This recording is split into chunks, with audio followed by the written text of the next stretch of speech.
Hello everyone, তোমরা সবাই কেমন আছো? তোমাদের জৈব যৌগ শেষ পর্যায়ে এবং কিছুদিন পরে তোমাদের অ্যাডমিশন। তো আশা করা যায় তোমাদের যতগুলা কনসেপ্ট আছে সেই কনসেপ্ট পড়া শেষ, বোঝা শেষ এবং বিগত বছরের প্রশ্ন, কোশ্চেন ব্যাংক, প্র্যাকটিস বুক সবকিছু তোমরা সলভ করে ফেলছো। মাস্টার বুক সহকারে পড়া শেষ আমাদের ক্লাসগুলো করার পরে। এখন তোমাদের হাতে আর একটাই অস্ত্র আছে, সেটা হচ্ছে একদম অ্যাডভান্সড যত প্রশ্ন আছে ভাইয়া। বিগত বছরের প্রশ্নের ক্ষেত্রে আমি বলবো না, তার চেয়ে আরো অ্যাডভান্স, যেগুলো মাঝে মাঝে একটা দুটা করে আসে এবং অধিকাংশ ক্ষেত্রে বলা হয় কি যে এগুলো না করলেও হবে, তাই না? এটা না করলেও তোমার চান্স হয়ে যাবে, বাট তুমি যদি এটা সলভ করতে পারো বাকি সবগুলো সলভ করার পরে তুমি একদম প্লেস করে ফেলবা, টপ করে ফেলবা। তো ওই জাতীয় কিছু প্রশ্ন নিয়েই কিন্তু আমরা এই সেকশনটা তোমাদের সামনে সাজিয়েছি। তো আজকে আমরা এই লেকচারটাতে, অর্থাৎ এই পার্ট 3-তে, অর্গানিকের পার্ট 3, খেয়াল করে দেখবে এই অর্গানিকের পার্ট 3-তে আমরা কার্বক্সিলিক অ্যাসিড এবং এর ডেরিভেটিভস গুলো নিয়ে আলোচনা করব। তোমরা দেখেছো আমরা ক্লাসে আলোচনা করেছি। আর এই চারটা ডেরিভেটিভের পাশাপাশি আমরা এলিফ্যাটিক অ্যামিন যৌগসমূহ নিয়ে এই পার্ট 3-তে আলোচনা করেছি। ঠিক আছে, তাহলে আজকে যে প্রশ্নগুলো সলভ থাকবে সেই প্রশ্নগুলো কোথা থেকে? অ্যাসিড এবং তার ডেরিভেটিভ জাতকসমূহ এবং অ্যামিনের উপরেই সবগুলো প্রশ্ন থাকবে। ইনশাল্লাহ পার্ট 4-এ থাকবে যত অ্যারোমেটিক যৌগ আছে সব অ্যারোমেটিক রিলেটেড সব প্রবলেম তোমরা সেখানে দেখতে পাবা। ঠিক আছে, তো অর্গানিকের এই চারটা পোর্শন তোমরা দেখবা। তাহলে আজকে আমরা শুরু করি। খেয়াল করে দেখো, প্রথম প্রশ্ন খুবই কঠিন এবং অ্যাডভান্সড একটা প্রশ্ন তোমাদের সামনে হাজির হলো। The correct order of acid strength. তো মেইন প্রশ্নটা এখানে কি দাঁড়ালো ভাই? এখানে মেইন প্রশ্নটা দাঁড়ালো অ্যাসিডের স্ট্রেংথ। এখানে বেশ কয়েকটা যৌগ দেওয়া আছে, অ্যাসিড যৌগ দেওয়া আছে, দেখতেই পাচ্ছ COOH। তোমরা যদি এই যৌগটা চিনতে না পারো আমি একটু চিনাই দিচ্ছি। H C triple bond C, তারপরে COOH, এই হচ্ছে এই যৌগটা। ঠিক আছে, মাঝে মাঝে তোমাদেরকে একটু কনফিউজ করার জন্য কঠিনভাবে লেখা থাকতেই পারে। দেখো ভাইয়া, এই হচ্ছে গিয়ে যৌগটা। আচ্ছা, তারপরে এখানে দেখো, এখানে আছে দ্বিবন্ধন, এখানে আছে কি দ্বিবন্ধন, CH2 ডাবল বন্ড CH, এই তো এখানে একটা কার্বন, এইখানে একটা কার্বন, তারপর এইখানে আরেকটা কার্বন, তো এই হচ্ছে COOH, কার্বক্সিলিক অ্যাসিড। তো এটা দেখতেই পাচ্ছ প্যারামিথক্সি বেনজোইক অ্যাসিড এবং এটা দেওয়া আছে জাস্ট একটা প্রোপানোইক অ্যাসিড, তাই না? এটা কি propanoic acid, CH3 CH2 COOH, CH3 CH2 COOH। বলা হয়েছে এই চারটা যৌগের মধ্যে অ্যাসিডিক স্ট্রেংথ কার সবচেয়ে বেশি, অর্থাৎ তোমাকে বেশি থেকে কমের দিকে আসতে হবে। ঠিক আছে, তাহলে আমরা একটু খুঁজে বের করি কোনটা বেশি আর কোনটা কম। তাহলে প্রথমেই খেয়াল করে দেখো, আমরা জানি এই sp সংকরিত যে যৌগগুলো আছে, খেয়াল করে দেখবা sp সংকরিত যে যৌগগুলো আছে বা যে কার্বন আছে সেটার কিন্তু তোমার ইলেকট্রোনেগেটিভিটি বেশি। পার্সেন্টেজ অফ এস ক্যারেক্টার যত বেশি থাকবে ওই পরমাণুর ইলেকট্রোনেগেটিভিটি তত বেশি থাকবে। তাহলে আমি যদি লিখে ফেলি যে electronegativity is proportional to percentage of S character. Percentage of কি? S character. তো এস ক্যারেক্টার যেহেতু এই জায়গাতে বেশি, এখানে 50% এস ক্যারেক্টার, তাই দেখা যাবে কি যে এটা ইলেকট্রোনেগেটিভিটি বেশি এই কার্বনের, তাই সে বেশি বেশি ইলেকট্রন তার নিজের দিকে টানবে। ইলেকট্রন যদি বেশি বেশি নিজের দিকে টানে তাহলে কনজুগেট যে বেস তৈরি হবে CW মাইনাস, সেই বেসটা কি অনেক বেশি স্টেবল হবে। স্টেবল যদি হয় এটা বেশ ভালো অ্যাসিড হিসেবে কাজ করবে। তো এখানে দেখো ভাইয়া, এই জায়গাতে sp2 হাইব্রিডাইজেশন দেওয়া আছে, এই কার্বনটা হচ্ছে sp2 হাইব্রিডাইজেশন। আর এখানে চিন্তা করে দেখো, এটাও কিন্তু বেশ ভালোই স্টেবল হওয়ার কথা, কারণ এখানে দেখো যখনই তোমার কি হবে, এই হাইড্রোজেনটা বের হয়ে যাবে, যে নেগেটিভ চার্জটা তৈরি হবে, এই যে দেখো ভাই, এই যে অক্সিজেনের উপর যে নেগেটিভ চার্জ তৈরি হবে, এই নেগেটিভ চার্জ এটা অত বেশি কম্পেনসেট হবে না, মানে এই জায়গাতে ইলেকট্রন নেওয়ার মতো কেউ থাকবে না। কিন্তু খেয়াল করবা প্রয়োজনে কিন্তু সে আবার ইলেকট্রন দিতে পারে। এই বেনজিন গ্রুপ যেটা, সেটা ইজিলি খুব ইলেকট্রন দিয়ে দিতে পারে, খুব ইজিলি ইলেকট্রন দিয়ে দিতে পারে, তাই না, মেসোমেরিক ইফেক্টের সাহায্যে। তো দেখা যাবে কি যে sp2 এর ক্ষেত্রে আমরা যেমন দেখতে পাবো, ঠিক আছে, এর ক্ষেত্রে না ইলেকট্রন দেওয়ার ক্যাপাসিটি তার চেয়ে একটু বেশি থাকবে।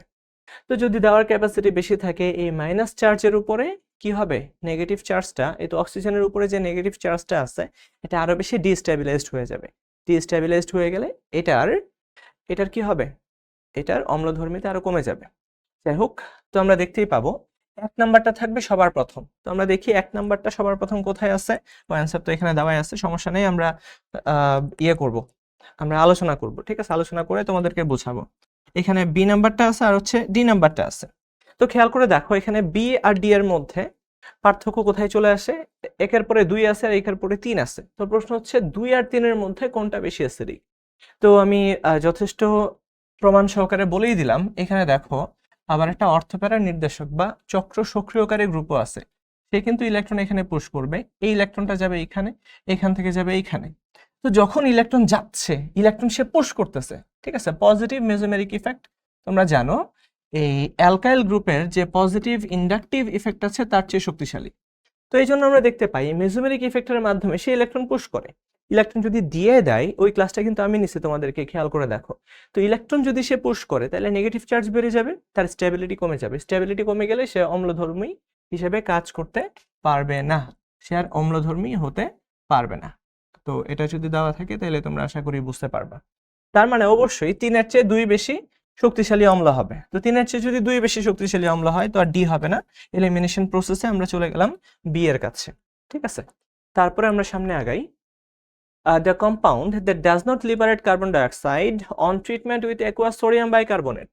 তোমরা যখন এই সোডিয়াম বাইকার্বনেটের সাথে ট্রিটমেন্ট করার পর কার্বন ডাইঅক্সাইড আসবে না, এরকম কোন যৌগ আছে? খেয়াল করে দেখো বেনজোইক অ্যাসিড যতগুলা COOH আছে আমরা জানি এই COOH এর শনাক্তকারী বিক্রিয়াই হচ্ছে সোডিয়াম বাইকার্বনেটের সাথে বিক্রিয়া। তো যতগুলা বেনজোইক অ্যাসিড বা ethanoic acid, propanoic acid, sulphonic acid, যত অ্যাসিড আছে ভাইয়া সবগুলো অ্যাসিড কিন্তু এই বিক্রিয়া করে ফেলবে, একটা যৌগ এখানে করবে না, সেটা হচ্ছে কার্বলিক অ্যাসিড, ফেনল। এই ফেনল এটা যতই অম্লধর্মী হোক আমরা জানি ফেনলের OH অম্লধর্মী, যেটা কিনা অ্যালকোহলের OH এর চেয়ে বেশি শক্তিশালী, তাই না? বাট এটা কিন্তু আবার COOH এর চেয়ে কম শক্তিশালী। তো দেখা যায় এটার pH 7 এর চেয়ে কম হয়, ঠিক আছে, বাট সোডিয়াম বাইকার্বনেটকে ডিকার্বক্সিলেট করার মতো যথেষ্ট এবিলিটি তার নাই, ঠিক আছে। তো সেখান থেকে আমরা দেখতে পাই কার্বলিক অ্যাসিড বা ফেনল এটা কার্বন ডাইঅক্সাইড তৈরি করবে না। আচ্ছা, an organic compound A upon reacting with ammonia gives B। এর সাথে আমরা যখন অ্যামোনিয়াকে বিক্রিয়া করি তখন বি তৈরি হয়। আচ্ছা, আমরা দেখি সেটা কি।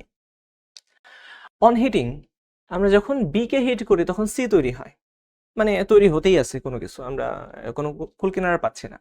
তো C in the presence of potassium hydroxide reacts with bromine to give এটা।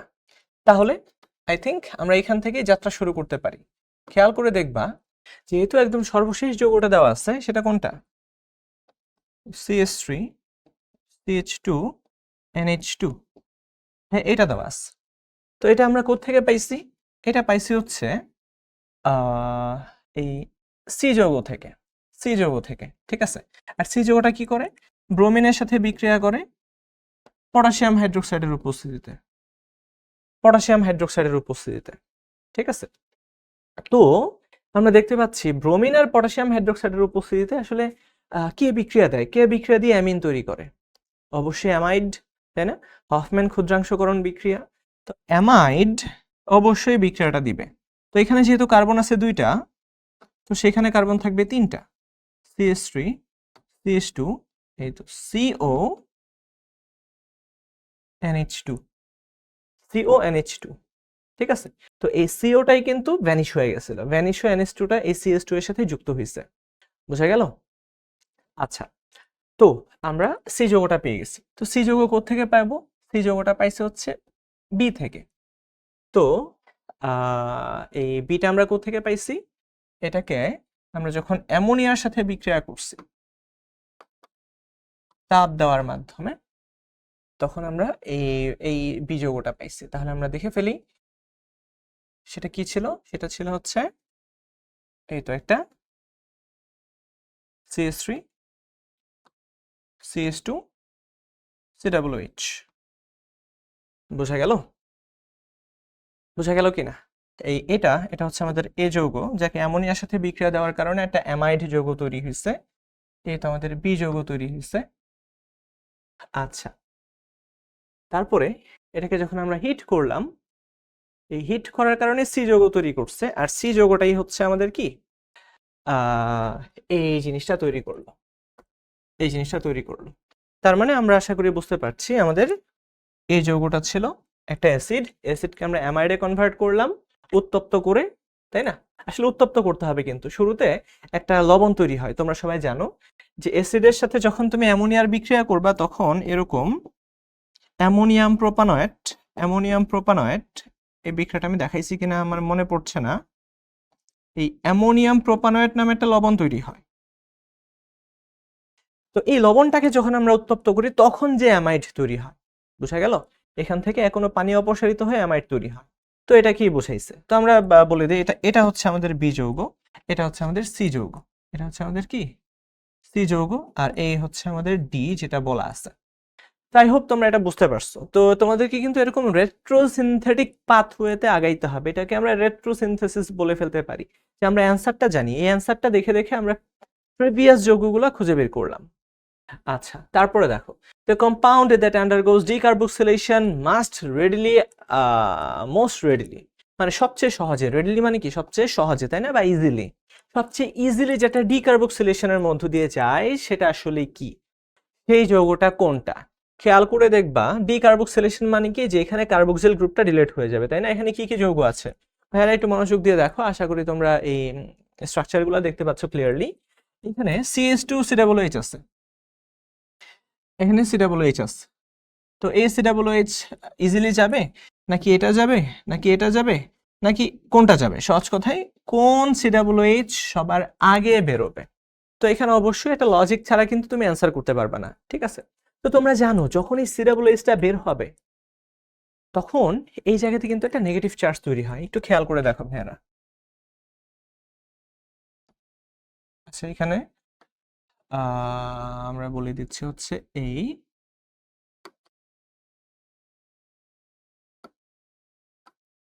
COOH, খুবই মনোযোগ। তো যখন এই কার্বন ডাইঅক্সাইডটা বেরোবে, তো ভাই কিভাবে বের হবে? তো খেয়াল করো, বের হওয়ার জন্য অবশ্যই একে কি করতে হবে, একে এই যে এই অক্সিজেনটাকে, এই হাইড্রোজেন থেকে যে ইলেকট্রনটা আছে সেই ইলেকট্রনটাকে এখানে টেনে আনতে হবে। তো ইলেকট্রন যখন এখানে টেনে আনবে, তো এই কার্বনের তো 4টা ইলেকট্রন ফুলফিল হয়ে যাবে, তখন এই ইলেকট্রনটা আবার এইখানে শিফট করবে। আমি আবারও দেখাচ্ছি, দেখো আমি যদি এটাকে একটু করে দেই, তো খেয়াল করো, এই আমরা যখন তাপ দিচ্ছি, তাপ দিলে কি হলো, এই হাইড্রোজেনটা বের হয়ে গেল, তাই না? হাইড্রোজেন বের হয়ে গেলে এখানকার নেগেটিভ চার্জ কোথায় আসলো, এই কার্বনের মধ্যে চলে আসলো। তো এই কার্বনের যখন এই 4টা হাত পূর্ণ হবে, এই ইলেকট্রনটা কি করবে, সে এখানে দিয়ে দিবে। তো এখানে দিয়ে দিলে এই কার্বনটা তো ভাই নেগেটিভ হয়ে যাবে। তো নেগেটিভটাকে নিউট্রালাইজ করার জন্য ডানে বামে যদি কেউ থাকে, তাহলে দেখা যাবে খুব ইজিলি সে বের হয়ে যেতে পারবে। তো এখানে যেহেতু একটা কার্বনিল আছে, কার্বনিল গ্রুপ কি করতে পারে, এখানে নেগেটিভ চার্জ থাকলে সে কিন্তু এটাকে নিউট্রালাইজ করে ফেলতে পারে। ভাইয়া কিভাবে পারে, এইভাবে দেখো। তো এখানে যখনই নেগেটিভ চার্জ তৈরি হইল, তো অক্সিজেন খুব সহজে টান মেরে ইলেকট্রনটাকে নিয়ে যাবে। ইলেকট্রনটাকে নিয়ে গেলে কি তৈরি হবে, এইখানে দ্বিবন্ধন, এইখানে অক্সিজেনের উপরে মাইনাস চার্জ। তো আবার এটা এখানে আসবে, আবার এটা এখানে যাবে, তো এখানে যাইতে যাইতে এস প্লাস এখানে এসে বসে যাবে। তো আশা করি বুঝাইতে পারছি যে একটা যদি ইলেকট্রন উইথড্রয়িং গ্রুপ থাকে, এখানে যদি তোমার রেজোন্যান্স তৈরি করতে পারে এরকম কোনো গ্রুপ যদি থাকে, তাহলে কিন্তু সে খুব সহজেই এই কার্বন ডাইঅক্সাইডটাকে বের করে দিতে পারবে, তাই না? কার্বন ডাইঅক্সাইডকে বের করে দিলে এরকম একটা যৌগ তৈরি হবে, আর বুদবুদ আকারে কার্বন ডাইঅক্সাইড পাওয়া যাবে। আচ্ছা, তো এখানে আমরা বুঝতেই পারছি এখানে CH2 থাকার কারণে, CH2 থাকার কারণে কিন্তু এরকম এরকম একটা রেজোন্যান্স সম্ভব হচ্ছে না। এরকম রেজোন্যান্স কিন্তু সম্ভব হচ্ছে না। রেজোন্যান্স হওয়ার শর্ত তোমাদেরকে আমরা পড়াইছি ক্লাসে, ঠিকই তো, মাইনাস চার্জ, একক বন্ধন, দ্বিবন্ধন, এরকম একটা কন্ডিশন থাকতে হবে। আচ্ছা, এখানে দুইটাই সিরেবলাইজ দেওয়া আছে, দুইটাই সিরেবলাইজ দেওয়া থাকলে তো দুইটাই বের হয়ে যাওয়ার চেষ্টা করবে, দুইটা নেগেটিভ তৈরি হয়ে যাবে, ভাই এটা সম্ভব না। আচ্ছা, তো একমাত্র বি হচ্ছে কারেক্ট অ্যান্সার, একমাত্র কারেক্ট অ্যান্সার হচ্ছে কি বি, এটা সবচেয়ে সহজে যাবে। when benzene sulfonic acid and paranitrophenol are treated with sodium bicarbonate এই প্রশ্নটা খুব ইয়ে করে খুঁজে বের করা হয়েছে। যেমন একটু আগে আমরা দেখতে পাইছি যে ফেনল কিন্তু সোডিয়াম বাইকার্বনেটের সাথে কি করে না, কার্বন ডাইঅক্সাইড তৈরি করে না, তাই না? বাট এই জায়গার মধ্যে দেখো প্যারানাইট্রোফেনল, প্যারানাইট্রোফেনল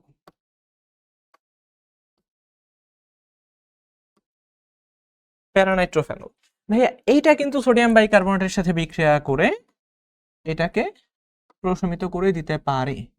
কিভাবে পারে? এখানে দেখো ভাইয়া নাইট্রো গ্রুপ একটা ইলেকট্রন উইথড্রয়িং গ্রুপ, সে প্রচুর পরিমাণে ইলেকট্রনকে উইথড্র করবে। যখনই সে ইলেকট্রনকে উইথড্র করবে এদিকে, তো এই টানটা পড়বে কিন্তু এই জায়গা থেকে, সে খুব সহজেই ইলেকট্রনটাকে টান মেরে নিজের দিকে নিয়ে যাবে। অর্থাৎ ফিনক্সাইড আয়নটা ট্রেমেন্ডাসলি স্টেবল হয়ে যাবে। যখন অনেক বেশি স্টেবল হয়ে যাবে, প্রচুর পরিমাণে H+ সে রিলিজ করবে। H+ যে এখান থেকে কি করবে, বাইকার্বনেটটাকে কার্বন ডাইঅক্সাইড এবং পানিতে কনভার্ট করে ফেলবে। তো বুঝতেই পারছো এই সালফোনিক অ্যাসিড সে তো অবশ্যই কার্বন ডাইঅক্সাইড তৈরি করবে। ইভেন এই যে ইয়েটা আছে ফেনলটাও তার অম্লধর্মিতার কারণে অবশ্যই এখানে ইলেকট্রন উইথড্রয়িং গ্রুপ যুক্ত থাকতে হবে। ইলেকট্রন ডোনেটিং গ্রুপ যুক্ত থাকলে কিন্তু আবার সে পারবে না, বা শুধু ফেনলও পারবে না, সেও কিন্তু কি করবে, কার্বন ডাইঅক্সাইড তৈরি করবে। আচ্ছা, তো গেল এটা। an enantiomerically pure acid অথবা এটা দেখো খেয়াল করে দেখো যে অ্যাসিডটার কথা বলতেছি, এটা হয় ডি অথবা এল, is treated with racemic mixture of an alcohol। আমরা একটা enantiomerically pure অ্যাসিডকে হয় ডি অথবা এল, আমরা একদম পিওর ডি একটা অ্যাসিড নিয়ে কাজ করতেছি। আচ্ছা, এটাকে আমরা কার সাথে বিক্রিয়া করালাম? এটা অ্যালকোহলের সাথে বিক্রিয়া করালাম, ঠিক আছে, হ্যাভিং 1 কাইরাল কার্বন। ওই অ্যালকোহলটারও একটা কাইরাল কার্বন আছে। আচ্ছা, তাইলে যে এস্টারটা তৈরি হবে ভাই, সেই এস্টারটা কেমন হবে? সেটা কি অপটিক্যালি অ্যাক্টিভ একটা মিক্সচার হবে, মানে সেও কি ডি অথবা এল জাতীয় হবে, অথবা কি সেও একটা পিওর এনানশিওমার তৈরি করবে, অথবা সেটা মেসো কম্পাউন্ড তৈরি করবে, নাকি সেটা রেসমিক মিক্সচার তৈরি করবে? আচ্ছা, তো আসলে এই অ্যান্সারটা না থাকলে ভালো হইতো, তোমাদের একটু চিন্তা করার সুযোগ তৈরি হইতো। আচ্ছা, এখনো চিন্তা করার সুযোগ তৈরি হয়েছে কিভাবে? দেখো যে আসলেই এই জায়গায় একটা রেসিমিক মিক্সচার কিভাবে তৈরি হবে, অর্থাৎ 50% ডি 50% এল কিভাবে তৈরি হবে। তো খেয়াল করে দেখবা একটা এনানশিওমেরিক্যালি পিওর অ্যাসিড, তো আমরা ধরে নিচ্ছি এইখানে আর যেটা কিনা এখানে একটা কাইরাল কার্বন আছে, অর্থাৎ এটা ডি যৌগ, আমরা জাস্ট ধরে নিচ্ছি। আচ্ছা, আর এই জায়গায় আছে COOH, খুব বোঝার চেষ্টা করো, COOH এই জায়গায় আছে। এই কার্বনটা কিন্তু sp2 হাইব্রিডাইজড, তোমরা প্রত্যেকে জানো কার্বনটা কিন্তু sp2 হাইব্রিডাইজড, তাই না? এই sp2 হাইব্রিডাইজড কার্বনের সাথে বিক্রিয়া করবে এমন একটা অ্যালকোহল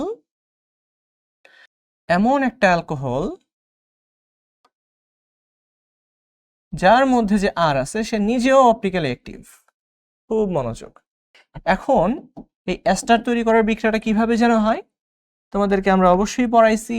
এই যে দেখো ভাইয়া, অক্সিজেন এসে কি করবে, এই কার্বনটাকে অ্যাটাক করবে। তো অ্যাটাকটা কিভাবে হবে দেখো, এটা তো sp2 সমতলীয়, এই যে নিউক্লিওফাইল, এই নিউক্লিওফাইল হয় উপরের দিক থেকে অ্যাটাক করতে পারে এসে, আবার ভাইয়া নিচ দিক থেকেও কিন্তু অ্যাটাক করতে পারে। তো উপরের দিক থেকে অ্যাটাক করার সম্ভাবনা এবং নিচ দিক থেকে অ্যাটাক করার সম্ভাবনা, খেয়াল করো দুইটা সাইড আছে কিন্তু, মানে এই সাইড আছে এই সাইডও আছে, তো দুইটা সাইড থেকে অ্যাটাক করার সম্ভাবনা কিন্তু একদম হুবহু সেম, ঠিক আছে। এই আর যদি না কোনো খুবই ক্রিটিক্যাল কোনো সাইক্লিক বা অন্য কোনো বড় স্ট্রাকচার হয়, তাইলে হয়তো বা তোমার স্টেরিক হিন্ড্রেন্সের কারণে এই এদিক থেকে আসা বা এদিক থেকে আসাটা কিছুটা চেঞ্জ হয়ে যেতে পারতো, আমার কথাটা শোনো। বাট এইখানে কিন্তু এই আর এর কোনো শর্ত দেয় না, বলছে যে এটা জাস্ট একটা এনানশিওমেরিক্যালি পিওর কি একটা পিওর অ্যাসিড। জাস্ট আমরা ধরে নিচ্ছি যে এখানে এমন একটা গ্রুপ আছে যেটা কিনা কাইরাল কার্বন ধারণ করে, যাই হোক এটা নিয়ে আমাদের চিন্তা নাই। তো এদিক থেকে আসলে ডি যৌগ তৈরি করবে অ্যাটাক যদি হয়, আর যদি নিচ থেকে অ্যাটাকটা হয় তাহলে এল যৌগ তৈরি করবে, এবং অ্যাটাক যেহেতু সমান, অ্যাটাক হওয়ার সম্ভাবনা যেহেতু সমান, উপর থেকে 50 নিচ থেকেও 50%, তো দেখা যাবে 50% ডি তৈরি হবে, 50% এল তৈরি হবে ভাইয়া। তো যে যৌগটা তৈরি হয়ে যাবে অর্থাৎ ডিএল সমান পার্সেন্ট তৈরি করবে, তো এই মিশ্রণটাকে আমরা কি বলি, হ্যাঁ রেসিমিক মিশ্রণ। যে মিশ্রণে ডি যৌগ এবং এল যৌগ সমান পরিমাণে থাকে, অর্থাৎ প্লাস মাইনাস সমান পরিমাণে থাকে, তাকে আমরা রেসমিক মিক্সচার বলি। ঠিক আছে? আচ্ছা, তো এখানে রেসমিক মিক্সচার অফ অ্যালকোহল, অ্যালকোহলটারও কিন্তু আবার রেসমিক মিক্সচার দেওয়া আছে, অ্যালকোহলটাও ডিএল একদম সমান পরিমাণে। যাই হোক ভাইয়া, তো এটা না দিলেও হতো, তো অ্যাটাক সমান পরিমাণে হবে। ঠিক আছে? এই যখন একটা sp2 হাইব্রিডাইজড কার্বনের উপর অ্যাটাক হয়, কার্বনিল কার্বনের উপর অ্যাটাক হয়, তখন কিন্তু এই উপরের থেকে অ্যাটাক, নিচ থেকে অ্যাটাক সমান পরিমাণে হওয়ার চান্স থাকে। আচ্ছা, আমি যদি ছবিটা একটু দেখাই, ছবিটা হবে এরকম।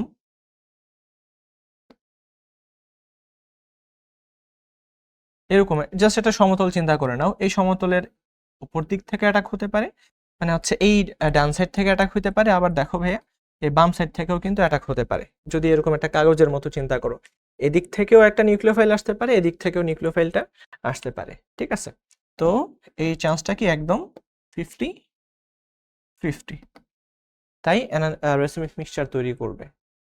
আচ্ছা, তো which of the following is basic? তো হাইড্রোজেন পারঅক্সাইড কখনোই বেসিক না, এটা অম্লধর্মী। তো এখানে দুইটা OH আছে, আর এটা তো পুরোপুরি অ্যাসিডিক।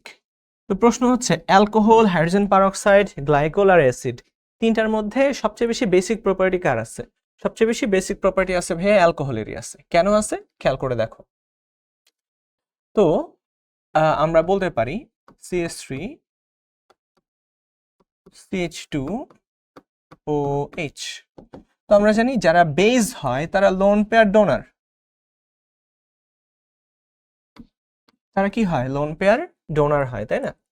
তো হাইড্রোজেন পারঅক্সাইড কখনোই হইতে পারবে না, সে লোন পেয়ার ডোনেট করতে পারবে না। অ্যাকচুয়ালি সে খুব ইজিলি হাইড্রোজেনটা ডোনেট করে ফেলতে পারে, হাইড্রোজেনটা কিন্তু সে ডোনেট করে ফেলতে পারে, কারণ হাইড্রোজেন ডোনেট করে ফেললে এখানে তার পারঅক্সাইড থাকে, পারঅক্সাইডটা মোটামুটি এই অ্যালকোক্সাইড থেকে স্টেবল, অ্যালকোক্সাইড থেকে স্টেবল, তাই এই আমাদের পারঅক্সাইডটা অ্যালকোহলের চেয়ে আরো শক্তিশালী অ্যাসিড হয়। এখন কথা হচ্ছে গ্লাইকোল, এই গ্লাইকোলের সাথে অ্যালকোহলের আমরা অম্লধর্মিতার হিসাবটা দেখি। OH। তো আমরা যদি এই দুইটা থেকে অ্যাসিডকে সরায় দিই, H+ কে যদি আমরা সরায় দিই, তাহলে আমরা কি পাবো? এই নেগেটিভ চার্জ বিশিষ্ট এই অক্সাইডগুলোকে পাবো। তো এবার মনোযোগ দিয়ে খেয়াল করো, আমরা যখন এই অক্সাইডের দিকে তাকাচ্ছি, এখানে একটা অ্যালকাইল গ্রুপ আছে, তাই না? এই অ্যালকাইল গ্রুপটা কি করে? সে ইলেকট্রন পুশ করে। ইলেকট্রন যখন পুশ করবে, এই নেগেটিভ চার্জটা ডিস্টেবিলাইজড হয়ে যাবে। দ্যাট মিনস এটা খুবই আনস্টেবল, অ্যালকোক্সাইডটা খুবই কি আনস্টেবল। আনস্টেবল মানে হচ্ছে সে H+ ত্যাগ করতে চাইবে না, সে কি চাইবে না? H+ ত্যাগ করতে চাইবে না। তো সে হাইড্রোজেনটা এখানে ধারণ করবে, বরঞ্চ যেহেতু এখানে ইলেকট্রন সে পুশ করতেছে, তাই এই লোন পেয়ারগুলোর ইলেকট্রন ডেন্সিটি বেড়ে যাবে, সে খুব ইজিলি ইলেকট্রন ডোনেট করতে পারবে। বাট এই ক্ষেত্রে চিন্তা করে দেখো, এইখানে একটা অক্সিজেনের নেগেটিভ চার্জ তৈরি হইল, এই তো একটা নেগেটিভ চার্জ তৈরি হইল, বাট এইখানে তো আরেকটা অক্সিজেন আছে, এই অক্সিজেন কিন্তু ইলেকট্রন টানবে নিচের দিকে। আবার এই যে নেগেটিভ চার্জ তৈরি হলো এর উপরে, এটাও কিন্তু এই অক্সিজেনের ইলেকট্রন টানে তার ডেন্সিটি কমে যাবে। সহজ কথায় এখানে দুইটা অক্সিজেন ইলেকট্রন টেনে টেনে নিজেদেরকে কিছুটা স্টেবিলাইজ করে ফেলতেছে।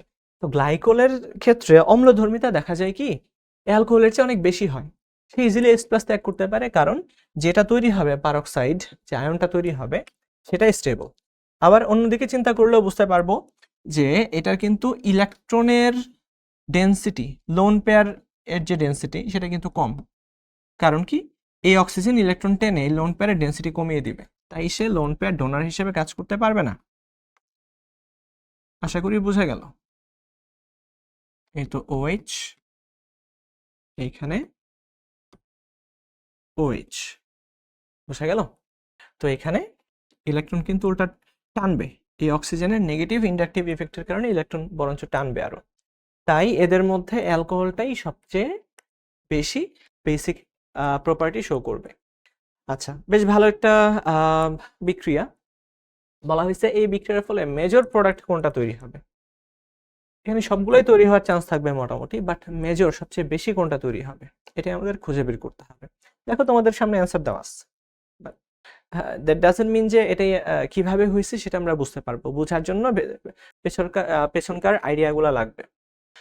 তো খেয়াল করো এখানে অ্যানহাইড্রাইড যৌগ দেওয়া আছে, তোমরা কি খেয়াল করতে পারতেছো কিনা? এটা কিন্তু একটা অ্যানহাইড্রাইড যৌগ, তাই না? আমরা পড়াইছি অ্যাসিড, এখানে সিও ও সিও, এই ধরনের মূলকগুলোকে আমরা অ্যানহাইড্রাইড বলি। এই যৌগটা স্পেশালি এর নাম হচ্ছে থ্যালিক অ্যানহাইড্রাইড। থ্যালিক অ্যাসিড থেকে আমরা এটাকে পাইছি। খেয়াল করে দেখো থ্যালিক অ্যাসিড কি ছিল? থ্যালিক অ্যাসিড ছিল এটা। পাশাপাশি দুইটা কার্বনে যখন এই অর্থ পজিশনে দুইটা COOH থাকে, এটার নামই হচ্ছে phthalic acid, PTHALIC, phthalic acid, phthalic acid. বুঝা গেল? তো এই থ্যালিক অ্যাসিড থেকে আমরা পাইছি থ্যালিক অ্যানহাইড্রাইড। এটার সাথে আমরা ক্লোরোবেনজিনের বিক্রিয়া করাবো। শর্ত কি? অ্যালুমিনিয়াম ক্লোরাইড, একটা লুইস অ্যাসিড দেওয়া আছে এবং হিট দেওয়া আছে, আর এখানে দেওয়া আছে হচ্ছে পানি। আচ্ছা, তো কি হতে পারে? তো প্রথম চিন্তা হয়ে যাবে, যেহেতু একটা লুইস অ্যাসিড আমাদের হাতে আছে, যেহেতু একটা লুইস অ্যাসিড আছে, তো অবশ্যই এখানকার লোন পেয়ার যার মধ্যে আছে সে এফেক্টেড হবে এই জায়গা দিয়ে। তাইলে চিন্তা করে দেখো, অ্যালুমিনিয়াম ক্লোরাইড যেখানেই থাকবে, লুইস অ্যাসিড যেখানেই থাকবে, সেইখানেই লোন পেয়ারগুলো এফেক্টেড হবে।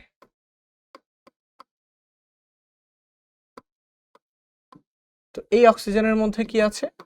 লোন পেয়ার আছে। তো অ্যালুমিনিয়াম ক্লোরাইড যেটা করবে, এই লোন পেয়ারটাকেই সে তার ফাঁকা অরবিটালের মধ্যে নিয়ে নিবে। যখনই নিয়ে নিবে, তখন খেয়াল করে দেখো, এই জায়গায় আমরা দেখতে পাবো যে কোন একটা বন্ধন ভেঙে অক্সিজেনের দিকে যাবে। বোঝা গেল? যদি যায়, সেখানে কি অবস্থা হবে?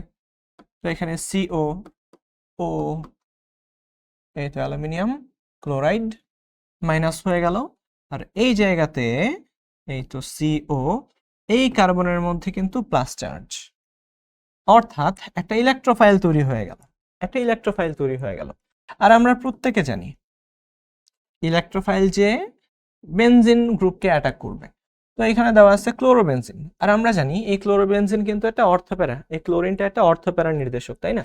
তো এখানে বিশাল বড় একটা গ্রুপ আছে, তো সে চাইলে এই অর্থ পজিশনটাতে অ্যাটাক করতে পারবে না, স্টেরিক হিন্ড্রেন্সের কারণে। ক্লোরিন আছে এই জায়গাতে, ক্লোরিনের কাছাকাছি যাবে না, তবে অল্প পরিমাণে কিন্তু যাবেই। আসলে একটা মলিকুলার জগতে কি ঘটতেছে সেটা তো আর আমরা কল্পনা করতে পারবো না, বা আমরা দেখতে পারবো না, তাই না?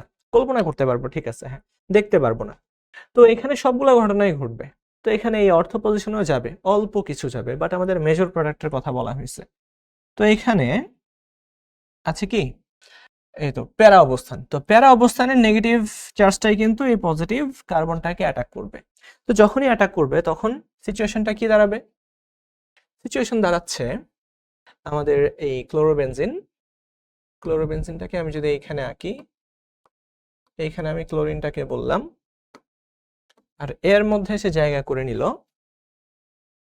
এর সাথে এই অবস্থানে চলে এলো হচ্ছে এই CO, আর এই হলো কি আমাদের আরেকটা বেনজিন,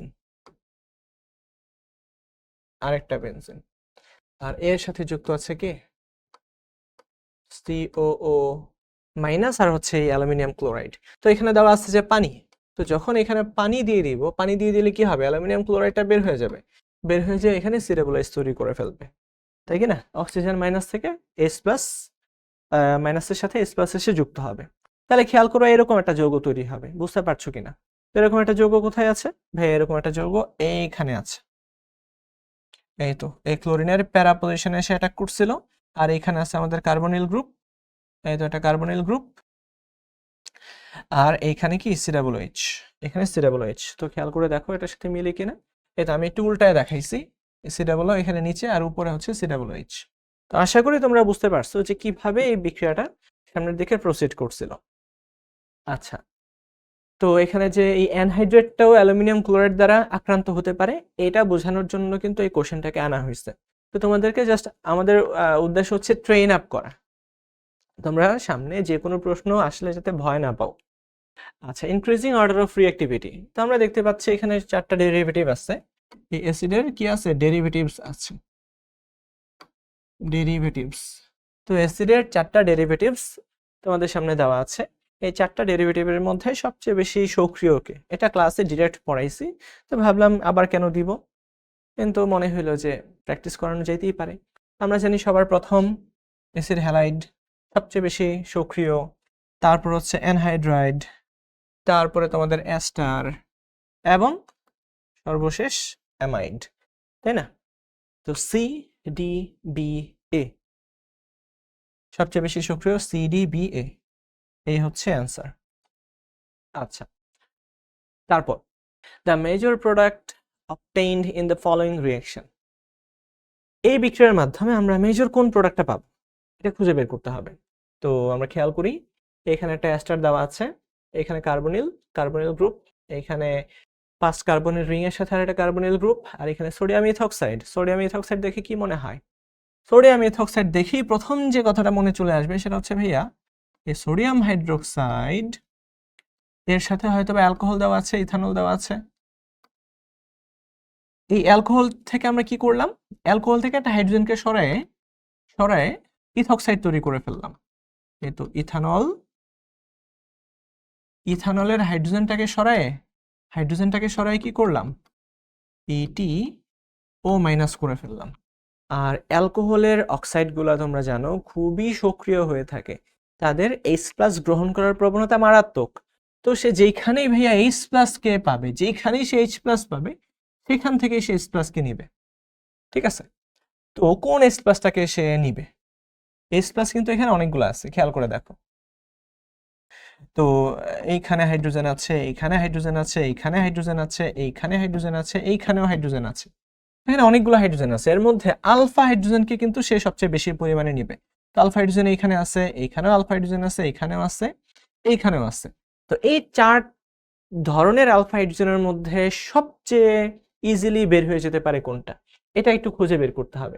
খেয়াল করে দেখো, এইখানে যেটা আছে এটা কিন্তু বের হতে পারবে, এইখানে যে 2টা হাইড্রোজেন আছে সেটাও বের হতে পারবে, বাট এইখানে খেয়াল করে দেখো যে 2টা হাইড্রোজেন আছে, এইখানে যে 2টা হাইড্রোজেন আছে এই 2টার মধ্যে একটা সবচেয়ে সহজে বের হতে পারবে। হ্যাঁ, কেন? কারণ সে যখন হাইড্রোজেনকে বের করে দিবে তখন এখানে একটা রেজোন্যান্স তৈরি হয়ে যাবে, তাই না? রেজোন্যান্স তৈরি হয়ে যাবে, যেটা এখানেও তৈরি করতে পারতো, বাট এখান থেকেই যাবে। এর কারণটা হচ্ছে এখানে দেখো আরেকটা ইলেকট্রন উইথড্রয়িং গ্রুপ আছে। সে নেগেটিভ চার্জ যখনই তৈরি হবে ইলেকট্রনটাকে উইথড্র করে নেগেটিভ চার্জের ডেন্সিটিকে কমাই দিবে। আমি আবারও বলি, এইখান থেকে যখন একটা হাইড্রোজেন যাবে আমরা ধরে নিচ্ছি যে এই হাইড্রোজেনটা চলে গেল, তো এই হাইড্রোজেনটা চলে গেলে এখানে একটা নেগেটিভ চার্জ তৈরি হবে। এই নেগেটিভ চার্জ দেখা যাবে কি এই কার্বনিলের সাথে সে একটা রেজোন্যান্স তৈরি করবে, ঠিক এইভাবে। তো রেজোন্যান্স তৈরি করার পাশাপাশি এখানে আরেকটা কি অ্যাস্টার গ্রুপ আছে না? অ্যাস্টার গ্রুপটাও তো ইলেকট্রন টানে নিজের দিকে, যেহেতু এখানে অক্সিজেন 2টা আছে সেই ইলেকট্রন টেনে নিজের দিকে নিয়ে যাবে। ভালো কথা, নিজের দিকে নিয়ে গেলে এই মাইনাস চার্জ আরো বেশি পরিমাণে কমে যাবে। মাইনাস চার্জ কমে গেলে কি হবে? তার স্ট্যাবিলিটি বেড়ে যাবে, তাই এখান থেকে H+টা যাবে। তাই না, বোঝা গেল? আচ্ছা, তোমরা আরেকটা প্রশ্ন করতে পারো যে ভাই এখানে তো কার্বক্সিলেট গ্রুপ আছে, এই তো এরকম একটা গ্রুপ আছে, তো এই হাইড্রোজেনটা কেন যাবে না? মানে হচ্ছে এখানকার যে 2টা হাইড্রোজেন আছে তারাও তো আলফা হাইড্রোজেন, তারা কেন যাবে না? তো মজার বিষয় হচ্ছে এখান থেকে যদি তোমার হাইড্রোজেন বের হয়ে যায় যে মাইনাস চার্জ তৈরি হবে, তো এই কার্বনিলের মতো সে কোনো রেজোন্যান্স তৈরি করতে পারবে না, কারণ তার রেজোন্যান্স অলরেডি এই অক্সিজেনের সাথে হয়ে বসে আছে, ঠিক আছে? তার রেজোন্যান্স অলরেডি তার সাথে হচ্ছে। এই যে এই 2টা অক্সিজেন কিন্তু রেজোন্যান্সের মধ্যে আছে তারা। তো এখানে একটা নেগেটিভ চার্জ যে যখন আরো চার্জ সাপ্লাই দেওয়া শুরু করবে এই রেজোন্যান্সটা কিন্তু বাধাগ্রস্ত হবে। সুতরাং এই জায়গার স্ট্যাবিলিটির একটা ইস্যু তৈরি হয়ে যাচ্ছে। তাই কার্বক্সিলেট বা অ্যাসিডগুলা তার আলফা হাইড্রোজেন বা আলফা কার্বনের সাথে অত বেশি রেজোন্যান্স করে না। রেজোন্যান্স কে করে? কার্বনিল গ্রুপটা তার আলফা কার্বনের সাথে রেজোন্যান্স করে, এটা খুব বেশি পরিমাণে আমরা মনে রাখবো। আচ্ছা, তো এখান থেকে যখনই হাইড্রোজেনটা গেল মাইনাস চার্জ তৈরি হয়ে গেল, এই মাইনাস চার্জ কি করবে খেয়াল করে দেখো ভাইয়া, এই মাইনাস চার্জ কিন্তু অ্যাটাক করবে, তো এই কার্বনটা এবার অ্যাটাক করবে এইখানে। এই কার্বনটা কোথায় অ্যাটাক করবে? কারণ এই কার্বনটা তো প্লাস, কারণ এখানে অক্সিজেন আছে মাইনাস, যখন এটাকে অ্যাটাক করবে অক্সিজেনটা হয়ে যাবে কি মাইনাস। তাহলে আমরা দেখি কিভাবে কি হইল। এখানে 1 2 3 4 5, তো 5 কার্বনের একটা রিং আছে, এই হলো 5 কার্বন। এই কার্বনটার সাথে ছিল এই গ্রুপটা, তো খেয়াল করে আর দেখি আমরা 1 2, এটার সাথে আছে এই অক্সিজেন, মানে এই অক্সিজেনটা আর কি। তারপর এইটা এসে এই কার্বনের সাথে কানেকশন তৈরি করছে, তাই কিনা? এটা এসে এই কার্বনের সাথে কানেকশন তৈরি করছে, যারা বুঝতেছো না এটাকে যদি 1 বলি এটা হবে 2, এটা হবে 3, এটা হবে 4। 1 2 3 4। এই তো 4 নাম্বারটাই এই অক্সিজেনের সাথে কানেকশন তৈরি করছে, অক্সিজেনটা হয়ে গেল মাইনাস।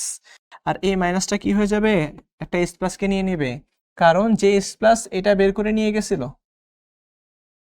ইথক্সাইড যে H প্লাসটাকে বের করে নিয়ে গেছিল, এইখানেও তো একটা অ্যালকোক্সাইড তৈরি হয়ে আছে। এই অ্যালকোক্সাইডটা কি করবে, আর একটা H প্লাসকে নিয়ে অ্যালকোহল তৈরি করে ফেলবে। ভালো কথা। এবার আমরা দেখতে পাচ্ছি এই 4 নাম্বার কার্বনে যে দুইটা হাইড্রোজেন আছে, এই দুইটা হাইড্রোজেনের অবস্থা কিন্তু একদম পুরা ত্রাহি অবস্থা, যে দুইটা হাইড্রোজেন আছে। কারণ দেখা যাচ্ছে কি, একদিকে আছে কার্বনিল যে কিনা রেজোন্যান্স করার জন্য বসে আছে, আর একদিকে আছে এখানে হাইড্রোক্সিল, সেও কিন্তু ইলেকট্রন প্রচুর পরিমাণে টানতেছে নিজের দিকে।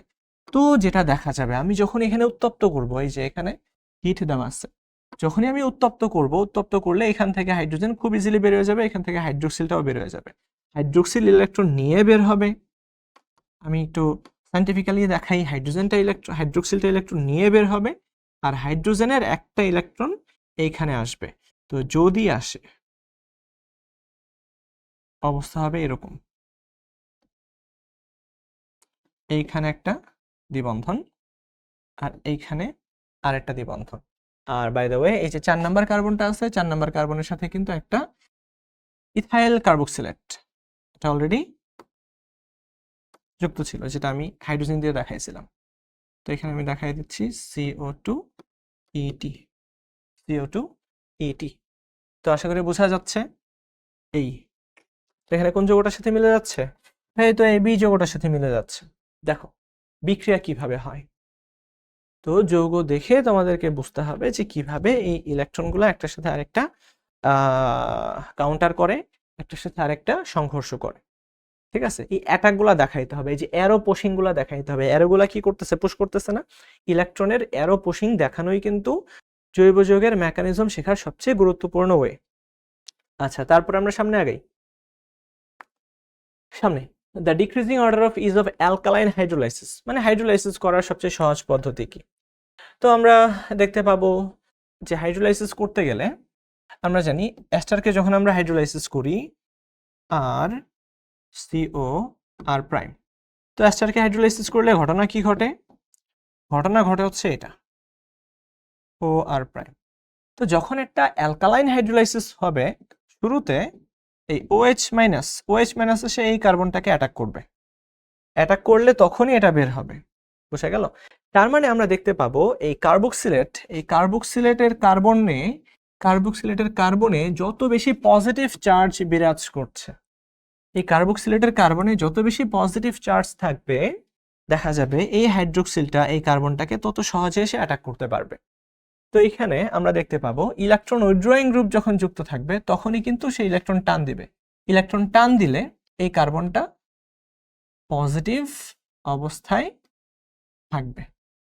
তাহলে এখানে দেখো, ইলেকট্রন উইথড্রয়িং গ্রুপ হিসেবে নাইট্রো গ্রুপ ভাইয়া সবচেয়ে শক্তিশালী, সুতরাং এটাকে আমরা সবচেয়ে সহজে কি করতে পারবো, হাইড্রোলাইসিস করতে পারবো। তো ডিক্রিজিং অর্ডার বলছে, তো মানে বেশি থেকে কম, তার মানে 3 নাম্বারটা হবে সবচেয়ে বেশি। 3 নাম্বার কোথায় কোথায় আছে, এ আর বি এর মধ্যে আছে। আচ্ছা, তারপরে 2, তারপরে 1 আর 4 এর মধ্যে আমরা দেখে ফেলি, তাইলেই হয়ে যাবে। এ আর বি এর মধ্যে আমরা একটা পার্থক্য তৈরি করে ফেলতে পারবো।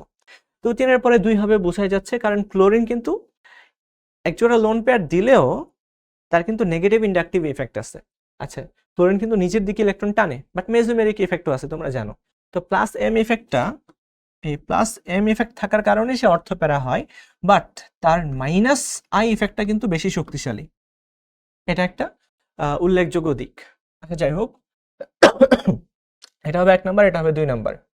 আর এই জায়গায় দেখা যাচ্ছে একটা মিথক্সি গ্রুপ আছে, যেটা কিনা ইলেকট্রন আরো পুশ করে এই পজিটিভ চার্জ একেবারে কমিয়ে দিবে, সুতরাং এটা হবে 4 নাম্বার। তো 4 নাম্বারটা হবে সবার শেষে। এই হচ্ছে অ্যান্সার, খুবই সহজ জিনিস। তারপরে the compound A and B for the following reaction আর রেসপেক্টিভলি। বেনজেনের সাথে আমি HCl আর ফর্মালডিহাইডের বিক্রিয়া করলাম, A তৈরি হলো।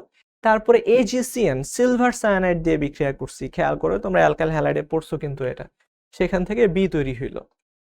তো তোমরা প্রত্যেকে জানো, যখন এই ফর্মালডিহাইডকে HCl এর সাথে বিক্রিয়া করাবো,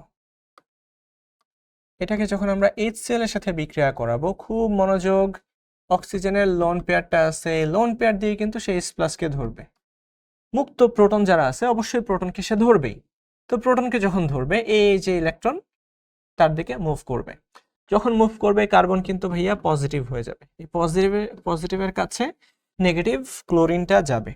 তো আমরা খেয়াল করে দেখি, হাইড্রোজেন এখানে হয়ে গেল অক্সিজেন OH, এইখানে হাইড্রোজেন, আর এইখানে হলো গিয়ে ক্লোরিন। তো আমরা দেখতে পাবো এই বিক্রিয়াটা আরো সুন্দর হইতো যদি এখানে একটা অ্যালুমিনিয়াম ক্লোরাইড দেওয়া থাকতো, যদি অ্যালুমিনিয়াম ক্লোরাইড দেওয়া থাকতো, কিন্তু সবসময় দেওয়া থাকে না, যাই হোক কোনো প্যারা নেই, এটা দেখেই বুঝে নিতে হবে। এই অ্যালুমিনিয়াম ক্লোরাইড থাকলে কি করতো, এই অ্যালুমিনিয়ামের লোন পেয়ারটা ক্লোরিনের একটা লোন পেয়ারকে নিজের কাছে নিয়ে নিত, নিজের কাছে নিয়ে নিলে এখানে আমরা যেটা দেখতাম সেটা হচ্ছে এটা তৈরি হইতো, এই কার্বনের মধ্যে একটা প্লাস চার্জ আর এখানে CH2OH, ঠিক আছে। তো খেয়াল করা যাবে এই CH2OH এখানে খুব ইজিলি সে কি করবে, এই কার্বন প্লাস যেটা হবে একটা হাইড্রোজেনের কাছ থেকে সে কি করে ফেলে, হাইড্রোজেনের কাছ থেকে সে ইলেকট্রনকে নিয়ে নেয়। তো এইখানে আর হাইড্রোজেন দুইটা থাকে না, CHOH টাইপের হয়ে যায়।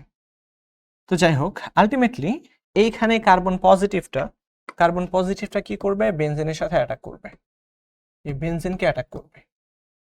এই তো কার্বন প্লাস, আর এখানে হাইড্রোজেন আছে, এখানে অক্সিজেন OH। খুব মনোযোগ, আমরা দেখতে পাচ্ছি একটা ইলেকট্রোফাইল তৈরি হয়েছে, এই ইলেকট্রোফাইলটা বেনজিনের সাথে যেয়ে যুক্ত হবে, ঠিক আছে, ঠিক এইভাবে CH2OH। বাট এই জায়গায় আমরা একটু খেয়াল করি, এখানে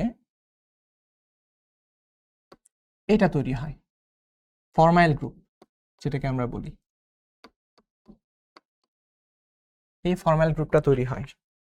কারণটা খেয়াল করো, যখনই অক্সিজেন হাইড্রোজেনটাকে ধরতে যায়, এই তো এখানে OH তৈরি হয় না, এখানে কি হয়, আমি যদি একটু মুছে দেখাই, এখানেই দেখাই, এটা হচ্ছে ফরমাইল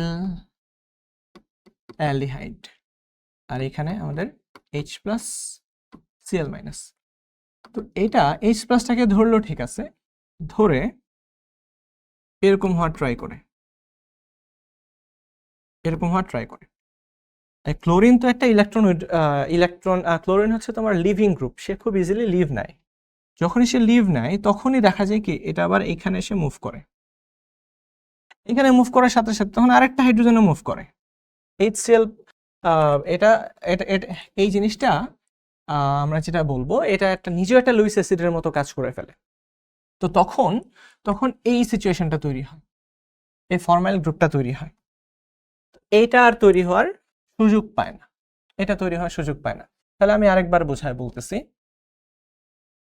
যখন এই ফর্মালডিহাইডের সাথে আমরা HCl কে যুক্ত করি, HCl কে আমরা যখন যুক্ত করি তখন যেটা দেখা যায়, এই যে লোন পেয়ারটা H+টাকে নেয়, H+টাকে নিলে তখন এই যে কার্বনটা তখন অনেকটুকু পজিটিভ চার্জ বিশিষ্ট হয়ে যায়, ঠিক আছে, অনেকটুকু পজিটিভ চার্জ বিশিষ্ট হয়ে যায়। পজিটিভ চার্জ বিশিষ্ট হয়ে গেলে এই কার্বনটাকেই কিন্তু বেশ সহজে অ্যাটাক করতে পারে আমাদের এই বেনজিনের ইলেকট্রনগুলা, ঠিক আছে। তাহলে আমরা দেখি, তো এইখানে অক্সিজেনের কার্বনের সাথে দ্বিবন্ধনের অক্সিজেন ছিল, আর এখানে একটা হাইড্রোজেন ছিল, তো আরেকটা হাইড্রোজেন কোথায় গেল, এই Cl- কিন্তু ভাইয়া এই যে Cl- বের হয়েছিল, এই Cl- অন্য আরেকটা হাইড্রোজেনকে নিয়ে যায়। তাহলে পুরা ঘটনাটা কিরকম হইল, পুরা ঘটনাটা আমি একবারে দেখাই দিচ্ছি। এই কার্বনটা প্লাস চার্জ বিশিষ্ট হয়ে গেল, এইখানে আছে আমাদের অক্সিজেন, আর এইখানে ছিল আমাদের দুইটা হাইড্রোজেন, বাট এই দুইটা হাইড্রোজেন টিকবে না। হ্যাঁ, কেন টিকবে না, এর কারণ হচ্ছে Cl- আছে, এই Cl- এই হাইড্রোজেনটাকে নিয়ে যাবে, ঠিক আছে। এই হাইড্রোজেনটাকে নিয়ে গেলে তখন এই যে আমাদের একটা ফরমাইল গ্রুপ তৈরি হয়ে গেল, এই ফরমাইল গ্রুপটাই এর সাথে যুক্ত হয়ে কি তৈরি করলো, হ্যাঁ আমাদের এই যে বেনজোইল ক্লোরাইড তৈরি করলো, এই যে দেখো,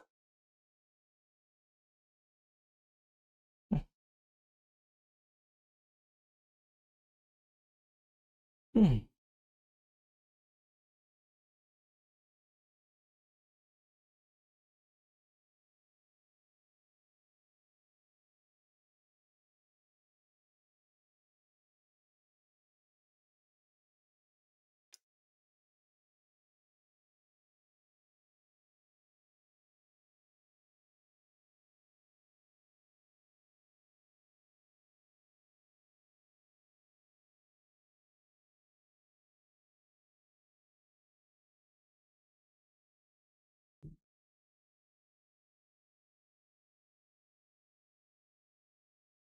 আচ্ছা, এবার এর পরের প্রশ্ন। এই পরের প্রশ্নে কি বলা হয়েছে, বেনজিনের সাথে আমরা দেখতে পাচ্ছি এই আমাদের এটা কি ফর্মালডিহাইড, ফর্মালডিহাইডের সাথে HCl এর বিক্রিয়া, ঠিক আছে। আচ্ছা, এখান থেকে তৈরি হইলো কি ভাইয়া, এ তৈরি হইলো। তারপরে এই এ এর সাথে আমরা যখন AgCN এর বিক্রিয়া করব, সেখান থেকে তৈরি হবে বি। বুঝা গেল? তো এখন তোমাদেরকে বলতে হবে এখানে এ কি আর বি কি। এই তো এটা আমরা একটু দেখে ফেলি, এখানে এ এবং বি খুঁজে বের করতে হবে, ঠিক আছে। তাহলে আমরা একটা ব্ল্যাঙ্ক স্লাইড নেই শুরুতে, নিয়ে এই নতুন প্রশ্নের জন্য আমরা একটু নতুন করে চিন্তা করতে শিখি। অলরেডি আমরা অনেক কিছু চিন্তা করে ফেলছি। তো এই বেনজিনের সাথে আমরা কার বিক্রিয়া করাবো, এই ফর্মালডিহাইডের, ফর্মালডিহাইড এটা, এর সাথে আমরা মেশাচ্ছি কাকে, HCl কে, HCl কে। তো H প্লাস Cl মাইনাস। তো চিন্তা করে দেখো, এখানে কার্বনের অক্সিজেনের উপরে আছে কি লোন পেয়ার। তো এই লোন পেয়ার শুরুতেই H প্লাসকে ধরবে, মুক্ত প্রোটনকে সেজে ধরবে। তখন কি হবে, এই কার্বন থেকে ইলেকট্রন চলে যাবে অক্সিজেনের কাছে, কারণ অক্সিজেন তো অলরেডি হাইড্রোজেনকে ইলেকট্রন দিয়ে দিচ্ছে, তাই না। তখন এই টানটা পড়বে কার্বনের কাছ থেকে, তো কার্বন নিজে হয়ে যাবে পজিটিভ। তখন সে যেটা করবে, এই ক্লোরিন মাইনাসকে তার নিজের কাছে নিয়ে আসবে। তো আলটিমেটলি কি দেখা যাচ্ছে, আলটিমেটলি এমন একটা পজিশন দেখা যাচ্ছে যে কার্বনের সাথে অক্সিজেন, তার সাথে হাইড্রোজেন এই তো উপরে, আর এইখানে আছে হাইড্রোজেন দুইটা, আর নিচে আছে কি ক্লোরিন। এরকম একটা যৌগ তৈরি হয়েছে। এই যৌগগুলোকে আমরা বলি ক্লোরোহাইড্রিন জাতীয় যৌগ। তোমরা কিন্তু অ্যালডিহাইড পড়ার সময় দেখছো ভাইয়া, যে ফর্মালডিহাইড সবচেয়ে সক্রিয় অ্যালডিহাইড, এবং যখন এটাকে আমরা HX এর সাথে বিক্রিয়া করি, তখন অক্সিজেনের সাথে পজিটিভ আর কার্বনের সাথে যাবে নেগেটিভটা, ঠিক আছে। আচ্ছা, ভালো, বুঝলাম এটা। এবার কি করব, এবার আমরা এটাকে বিক্রিয়া করাবো এই বেনজিনের সাথে।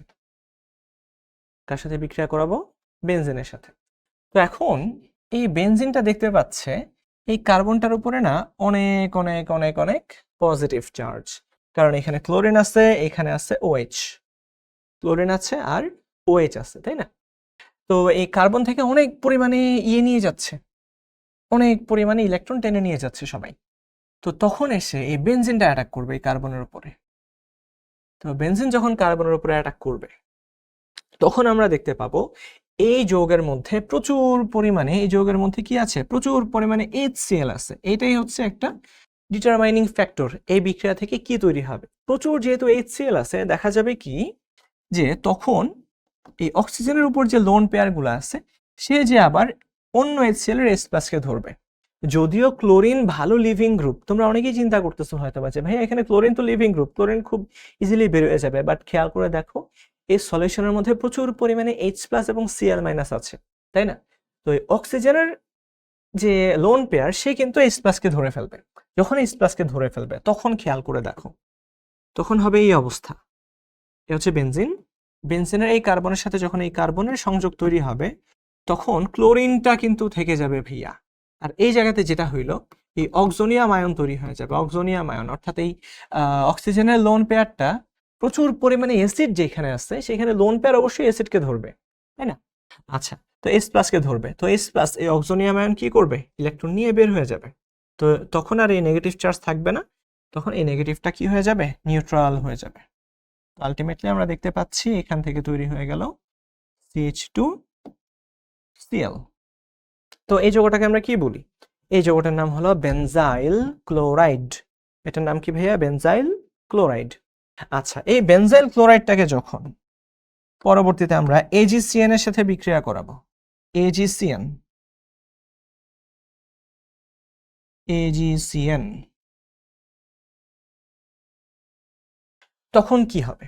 তো আমরা জানি এই জায়গাতে একটা নিউক্লিওফিলিক প্রতিস্থাপন বিক্রিয়া হবে, SN বিক্রিয়া হবে। তো তোমরা জানো যদি সোডিয়াম বা পটাশিয়াম সায়ানাইডের সাথে আমরা বিক্রিয়া করতাম তখন এই কার্বনের উপরে নেগেটিভ চার্জ থাকতো, বাট যখন সিলভারের সাথে আমরা সায়ানাইডকে যুক্ত করি তখন দেখা যায় যে এই সিলভার এবং কার্বনের মধ্যে একটা অধিকাংশ সময় সমযোজী ক্যারেক্টার বেশি বিরাজ করে। খেয়াল করে দেখো, এই কেসিএন যদি হতো তাহলে কেসিএন ভাঙে হচ্ছে পটাশিয়াম প্লাস, আর সায়ানাইড মাইনাস এই কার্বনের উপর থাকে নেগেটিভ। বাট যখন AgCN থাকে তখন এই নাইট্রোজেনটা থাকে মোর নেগেটিভ তার ইলেকট্রোনেগেটিভিটির কারণে। তো এই ক্ষেত্রে আমরা দেখতে পাবো নাইট্রোজেনটা যে অ্যাটাক করবে কাকে? এই কার্বনকে। তো যখন নাইট্রোজেন অ্যাটাক করবে তখন আইসোসায়ানাইড জাতীয় যৌগ তৈরি হয়ে যাবে, অর্থাৎ CH2ANC তৈরি হবে। জাস্ট সহজ কথা, যদি সিলভার সায়ানাইড দিয়ে আমরা বিক্রিয়া করি তাহলে আইসোসায়ানাইড তৈরি হবে। এটা কিন্তু তোমাদের মাস্টার বুকে আছে এই বিক্রিয়াটা। আচ্ছা, আর যদি আমরা সোডিয়াম বা পটাশিয়াম সায়ানাইড দিয়ে বিক্রিয়া করি তখন নর্মাল সায়ানাইড তৈরি হবে। তাহলে আমরা দেখি এখানে বেনজাইল আইসোসায়ানাইড, এই হচ্ছে আমাদের প্রোডাক্ট, সি প্রোডাক্ট তৈরি হবে। আচ্ছা, সুন্দর একটা প্রশ্ন চলে গেল। তারপর the major product of the following reaction, এইখানে দেওয়া আছে কি নাইট্রাইল যৌগ দেওয়া আছে, তারপর এখানে দেওয়া আছে এই die isobutyl aluminium hydride, die isobutyl aluminium, এটা Al অ্যালুমিনিয়াম হাইড্রাইড। তো এটা কিন্তু একটা দুর্বল বিজারক। যদি একদম এরকম দেওয়া থাকতো যে লিথিয়াম অ্যালুমিনিয়াম টেট্রাহাইড্রাইড, এটা খুবই শক্তিশালী বিজারক হইতো। আর লিথিয়াম অ্যালুমিনিয়াম টেট্রাহাইড্রাইড হলে, যদি এটা লিথিয়াম অ্যালুমিনিয়াম টেট্রাহাইড্রাইড হতো তাইলে এইখান থেকে আমরা দেখতে পাইতাম যে দুইটাই দ্বিবন্ধন ভেঙে, পাই বন্ধন ভেঙে এইখান থেকে ডিরেক্ট এই তো 1 ডিগ্রি অ্যামিন তৈরি করে ফেলছে। বাট যদি এখানে এই ডাইআইসোবিউটাইল অ্যালুমিনিয়াম হাইড্রাইড থাকে সেই ক্ষেত্রে কিন্তু দুইটাই পাই বন্ধন ভাঙবে না, একটা পাই বন্ধন ভাঙবে। তো প্রথম রিঅ্যাকশনের পরে আমরা দেখতে পাবো আর CH ডাবল বন্ড NH তৈরি হবে। তারপরে এটাকে যখন আমরা হাইড্রোলাইসিস করব, তোমরা প্রত্যেকে জানো যে ত্রিবন্ধনকে হাইড্রোলাইসিস করলে অ্যাসিড তৈরি হবে, আর যদি শিফ ক্ষারককে হাইড্রোলাইসিস করি সেক্ষেত্রে কি যেন তৈরি হয়? হ্যাঁ, অ্যালডিহাইড তৈরি হয়। তো এই RCHO এটা তৈরি হবে। খুবই সহজ একটা বিক্রিয়া ছিল এটা। তারপরে আমরা যখন ইথাইল এস্টারকে পর্যাপ্ত পরিমাণে এক্সেস পরিমাণে গ্রিগনার্ড বিকারক দিয়ে বিক্রিয়া করব, এক্সেস পরিমাণে যদি আমরা গ্রিগনার্ড বিকারক দিয়ে বিক্রিয়া করি তাহলে কোনটা তৈরি হবে? খেয়াল করে দেখো, আমরা বিক্রিয়াটা করতেছি ইথাইল এস্টার CH3 CO, এইখানে কিছু একটা থাকবে, ইথাইল এস্টার যেহেতু বলছে, তো কার এস্টার এটা আমরা জানি না। তো এই জায়গাটায় আমরা ধরে নিচ্ছি যে এখানেও ইথাইল গ্রুপই আছে, এখানে যাই থাকুক আমাদের আসলে চিন্তার কিছু নাই। আমরা কি করলাম? পর্যাপ্ত পরিমাণে গ্রিগনার্ড বিকারক CH3MgBr দিয়ে বিক্রিয়া করলাম। তাহলে বুঝতেই পারছো এই গ্রিগনার্ড বিকারকের মেইন বিকারক হচ্ছে কার্বন আয়ন, এই তো methyl minus, magnesium plus methyl minus. তো মিথাইল মাইনাস এসে কার্বন প্লাসকে অ্যাটাক করবে, এই কার্বনটাকে কঠোরভাবে অ্যাটাক করবে। তো যখন অ্যাটাক করবে বুঝতেই পারছো এটা অ্যালকোহল হয়ে যাবে এবং এটা ভেঙে যাবে। এটা নিয়ে আমাদের কোনো চিন্তা নেই, এই জন্যই আমি আগে বলছিলাম। বাট এখানে আমরা বলতেছি কি যে পর্যাপ্ত পরিমাণে, প্রচুর পরিমাণে আমরা দিলাম, আমাদের যেটা আছে গ্রিগনার্ড বিকারক দিলাম। তার মানে যতক্ষণ পর্যন্ত বিক্রিয়া হওয়া সম্ভব ততক্ষণ পর্যন্ত এই বিক্রিয়া হবে। তো এখানে CH3, এখানে হচ্ছে OH, আর এখানে এসে আমাদের CH3 তৈরি হইল, আর এখানে কি ছিল? O, মানে CH3 CH2 CH3, ঠিক আছে। আচ্ছা, তারপর আমরা আরেকটা কি করব? আমরা আরেকবার অ্যাটাক করব এটাকে। আরেকবার যখন অ্যাটাক করব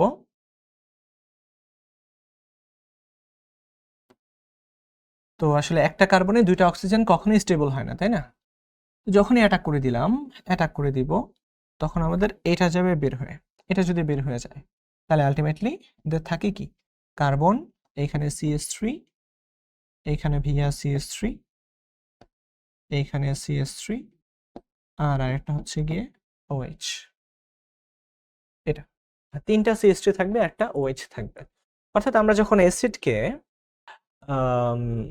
বিজারিত করব রিগনার দ্বারা, তখন এখানে কিটোন তৈরি হওয়ার কথা, তাই না?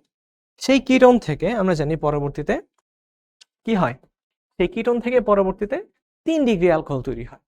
এটা আমরা প্রত্যেকে জানি। আর অ্যালডিহাইড থেকে 2 ডিগ্রি অ্যালকোহল তৈরি হয়, আর শুধুমাত্র ফর্মালডিহাইড থেকে 1 ডিগ্রি অ্যালকোহল তৈরি হয়। এই কনসেপ্টটা যাদের মধ্যে থাকবে তারাই কিন্তু এটা অ্যান্সার করতে পারবে। বোঝা গেল? আচ্ছা, তো এটা অ্যান্সার করার সবচেয়ে সহজ পদ্ধতি হচ্ছে এই অ্যাসিডকে বিজারিত করলে অ্যালকোহল তৈরি হবে, অ্যালডিহাইড তৈরি হবে বা কিটোন তৈরি হবে। কিটোনকে বিজারিত করলে 3 ডিগ্রি অ্যালকোহল তৈরি হবে। আচ্ছা, গেল। Hydrogenation of benzoyl chloride in the presence of palladium and barium sulphate, এটা তোমরা বুঝতেই পারছো। এটা হচ্ছে লিন্ডলারের ক্যাটালিস্ট। রোজেনম্যান রিডাকশন হবে, আর রোজেনম্যান রিডাকশনে সবসময় বেনজালডিহাইড তৈরি হয়। আচ্ছা, অ্যাসিটামাইড is treated separately with the following reagent. Which one of these would give methyl amine? তো মিথাইল অ্যামিন কোনটা দিবে? আমরা অ্যাসিটামাইডের সাথে যদি বিক্রিয়া করি, তো CH3 CONH2, তো এখান থেকে আমরা একটা 1 ডিগ্রি অ্যামিন তৈরি করতে চাচ্ছি। তো হফম্যান ক্ষুদ্রাংশকরণ বিক্রিয়া, বুঝতেই পারছো। তো এখান থেকে এই কার্বনিল গ্রুপটাকে আমরা বিদায় করে দিব, ক্ষার এবং ব্রোমিন লাগবে, তাই না? আচ্ছা, তো এবার যদি আমরা একটু এটার দিকে খেয়াল করি,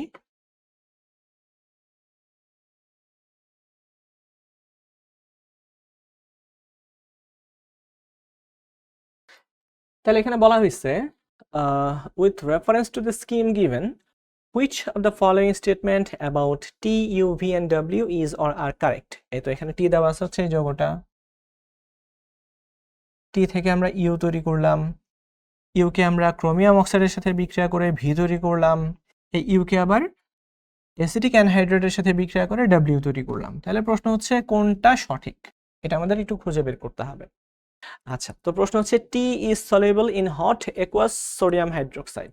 তো এই যৌগটা গরম সোডিয়াম হাইড্রোক্সাইডের মধ্যে দ্রবীভূত হবে কিনা? অ্যান্সার হচ্ছে ভাইয়া হবে, কারণ এখানে আমরা দেখতে পাচ্ছি একটা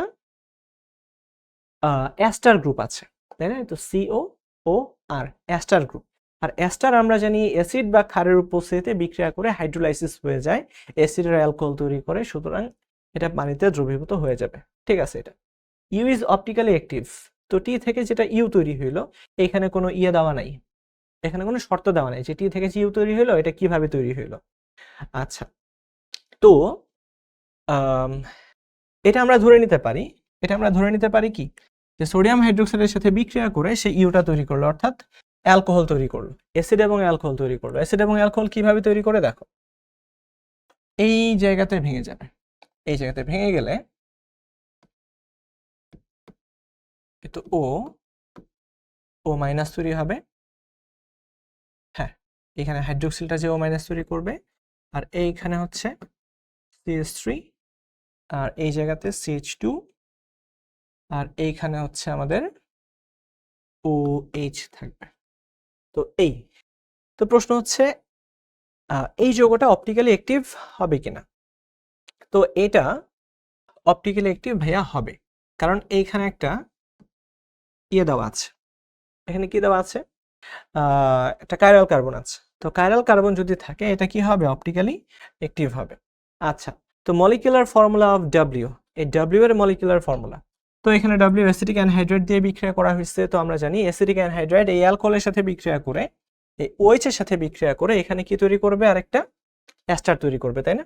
তো এখান থেকে আমরা জানবো অক্সিজেন অ্যাসিটিক অ্যানহাইড্রাইড, এটা। তো আর মলিকুলার ফর্মুলা কত দাঁড়াচ্ছে, 1 2 3 4 5 6 7, 7টা কার্বন, বাট এইখানে কার্বন দেওয়া আছে 10টা, সুতরাং এটা হচ্ছে একটু ভুল। আচ্ছা, তারপরে V gives effervescence on treatment with aqueous sodium bicarbonate. আচ্ছা, তো এটাকে এই ইউটাকে আমরা কি করলাম, জারিত করলাম। তো ইউ কোনটা ছিল মনে আছে, ইউ ছিল হচ্ছে এই অ্যালকোহলটা ছিল। অ্যালকোহলটাকে আমরা যদি পটাশিয়াম ডাইক্রোমেট বা ক্রোমিক অ্যাসিড এগুলা দিয়ে জারিত করি, তো অবশ্যই এখান থেকে অ্যাসিড তৈরি হবে, তো এখানে COOH, আর এখানে তো COH দেওয়া আছে, COOH। তো অ্যাসিড, আমরা যদি অ্যাসিডটাকে সোডিয়াম বাইকার্বনেটের সাথে বিক্রিয়া করি, তো অবশ্যই এখান থেকে কার্বন ডাইঅক্সাইডের বুদবুদ পাওয়া যাবে। আর ইফারভিসেন্স মানেই হচ্ছে কার্বন ডাইঅক্সাইডের বুদবুদ তৈরি হয়। তোমরা মাঝে মাঝে কিন্তু অনেকে বা ট্যাবলেট খেয়ে থাকবা,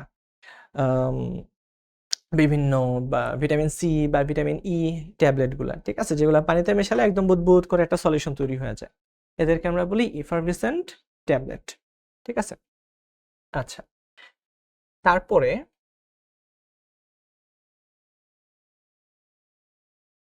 আমি একটু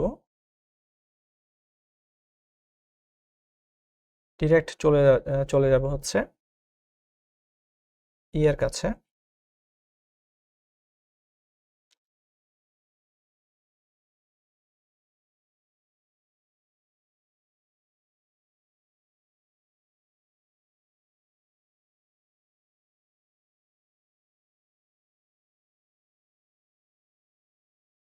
আচ্ছা, তো এরপরের বিক্রিয়ার দিকে আমরা একটু খেয়াল করি। এই বিক্রিয়াটা প্রোপানোয়িক অ্যাসিড, এটাকে আমরা বিক্রিয়া করাচ্ছি রেড ফসফরাস এবং ব্রোমিনের সাথে। প্রোপানোয়িক অ্যাসিডকে আমরা রেড ফসফরাস এবং ব্রোমিনের সাথে বিক্রিয়া করাচ্ছি। এখান থেকে তৈরি হলো এর সাথে আমরা যখন এক্সেস অ্যালকোহলিক পটাশিয়াম হাইড্রোক্সাইড এর সাথে প্রথমে বিক্রিয়া করলাম, তারপরে অ্যাসিডের সাথে মিশিয়ে দিলাম, সেখান থেকে তৈরি হলো বি। তো প্রশ্ন হচ্ছে এ এবং বি তারা কারা, এটা আমাদের খুঁজে বের করতে হবে। খুবই সুন্দর প্রশ্ন। প্রোপানোয়িক অ্যাসিডের সাথে রেড ফসফরাসের বিক্রিয়া, তো রেড ফসফরাস হলে এখানে আমরা জানি হেল ভোলহার্ড জেলেনস্কি বিক্রিয়া হয়ে থাকে, HVZ বিক্রিয়া। তো HVZ বিক্রিয়াতে সবসময় এই আলফা হাইড্রোজেনগুলাই কি হয়, রিপ্লেস হয়। তাহলে আমরা যখন এই যৌগটার দিকে তাকাবো, এই যৌগটা হয়ে যাবে এই তো CH3 CH, এইখানে হচ্ছে গিয়ে Br, তারপর COOH, এটা হচ্ছে আমাদের এ যৌগ। তারপরে এটার সাথে আমরা অ্যালকোহলিক পটাশিয়াম হাইড্রোক্সাইডের বিক্রিয়া করাচ্ছি অতিরিক্ত পরিমাণে। তো আমরা জানি অতিরিক্ত পরিমাণে যখন অ্যালকোহলিক সোডিয়াম বা পটাশিয়াম হাইড্রোক্সাইড থাকে, এটা কিন্তু কি করে থাকে, এটা তোমার অপসারণ বিক্রিয়া করে, তাই না? এটা একটা অপসারণ বিক্রিয়া করবে। তো অপসারণ বিক্রিয়া যদি করে, এখানে আছে আমাদের ব্রোমিন, তো ব্রোমিনের সাথে অবশ্যই এখানকার একটা আলফা হাইড্রোজেন যাবে। তো এখান থেকে আমরা পরবর্তীতে দেখতে পাবো CH2 double bond CH COOH। তো এখানে KOH থাকার কারণে শুরুতে এরকম একটা মাইনাস চার্জ তৈরি হইতো, তো মাইনাস চার্জ থেকে পরবর্তীতে H+ দেওয়ার ফলে অ্যাসিড তৈরি হয়ে যাবে। তো এই হচ্ছে আমাদের বি যৌগটা, ঠিক আছে। তো এখান থেকে আমরা পেয়ে গেলাম ক্রোটনিক অ্যাসিড। তোমরা প্রত্যেকে হয়তো বা জানো এটার একটা সাধারণ নাম আছে, ক্রোটনিক অ্যাসিড। আচ্ছা, তারপর আমরা চলে গেলাম এই তিনটা বিক্রিয়াতে ABCD খুঁজে বের করতে হবে। আমরা PCl5 এর সাথে সালফার ডাইঅক্সাইডের বিক্রিয়া করব, যেখানে A এবং B তৈরি হবে। এ যেটা করলো, অ্যাসিডের সাথে বিক্রিয়া করে সি তৈরি করলো, সালফার ডাইঅক্সাইড তৈরি করলো, HCl তৈরি করলো। তার মানে বুঝতে পারতেছো এই যৌগটা অবশ্যই এই SOCl2 হবে, থায়োনিল ক্লোরাইড হবে। কারণ আমরা জানি থায়োনিল ক্লোরাইড অ্যাসিডের সাথে বিক্রিয়া করে অ্যাসিড ক্লোরাইড তৈরি করে ফেলে, অ্যাসিড ক্লোরাইড। তো অ্যাসিড ক্লোরাইড দেখতে কেমন, CH3COCl, অ্যাসিড ক্লোরাইড তৈরি করলো। আর এই অ্যাসিড ক্লোরাইড দেখা গেল এই ক্যাডমিয়াম ডাইমিথাইল ক্যাডমিয়ামের সাথে বিক্রিয়া করে 2D+ ক্যাডমিয়াম ডাইক্লোরাইড তৈরি করলো। তো বুঝতেই পারছো যে অ্যাসিড ক্লোরাইড তৈরি হয়েছে, ক্লোরিন একটা লিভিং গ্রুপ, ক্লোরিন হচ্ছে একটা লিভিং গ্রুপ, আর ক্যাডমিয়াম এর সাথে যেহেতু মিথাইল যুক্ত আছে, মিথাইলটা অবশ্যই নেগেটিভ, এটা একটা অর্গানোমেটালিক কম্পাউন্ড। তো মিথাইল মাইনাস এসে এটাকে অ্যাটাক করলো আর ক্লোরিনটা বের হয়ে গেল। তো এখান থেকে তোমরা বুঝতেই পারছো অ্যাসিটোন তৈরি হয়ে গেল, ডাইমিথাইল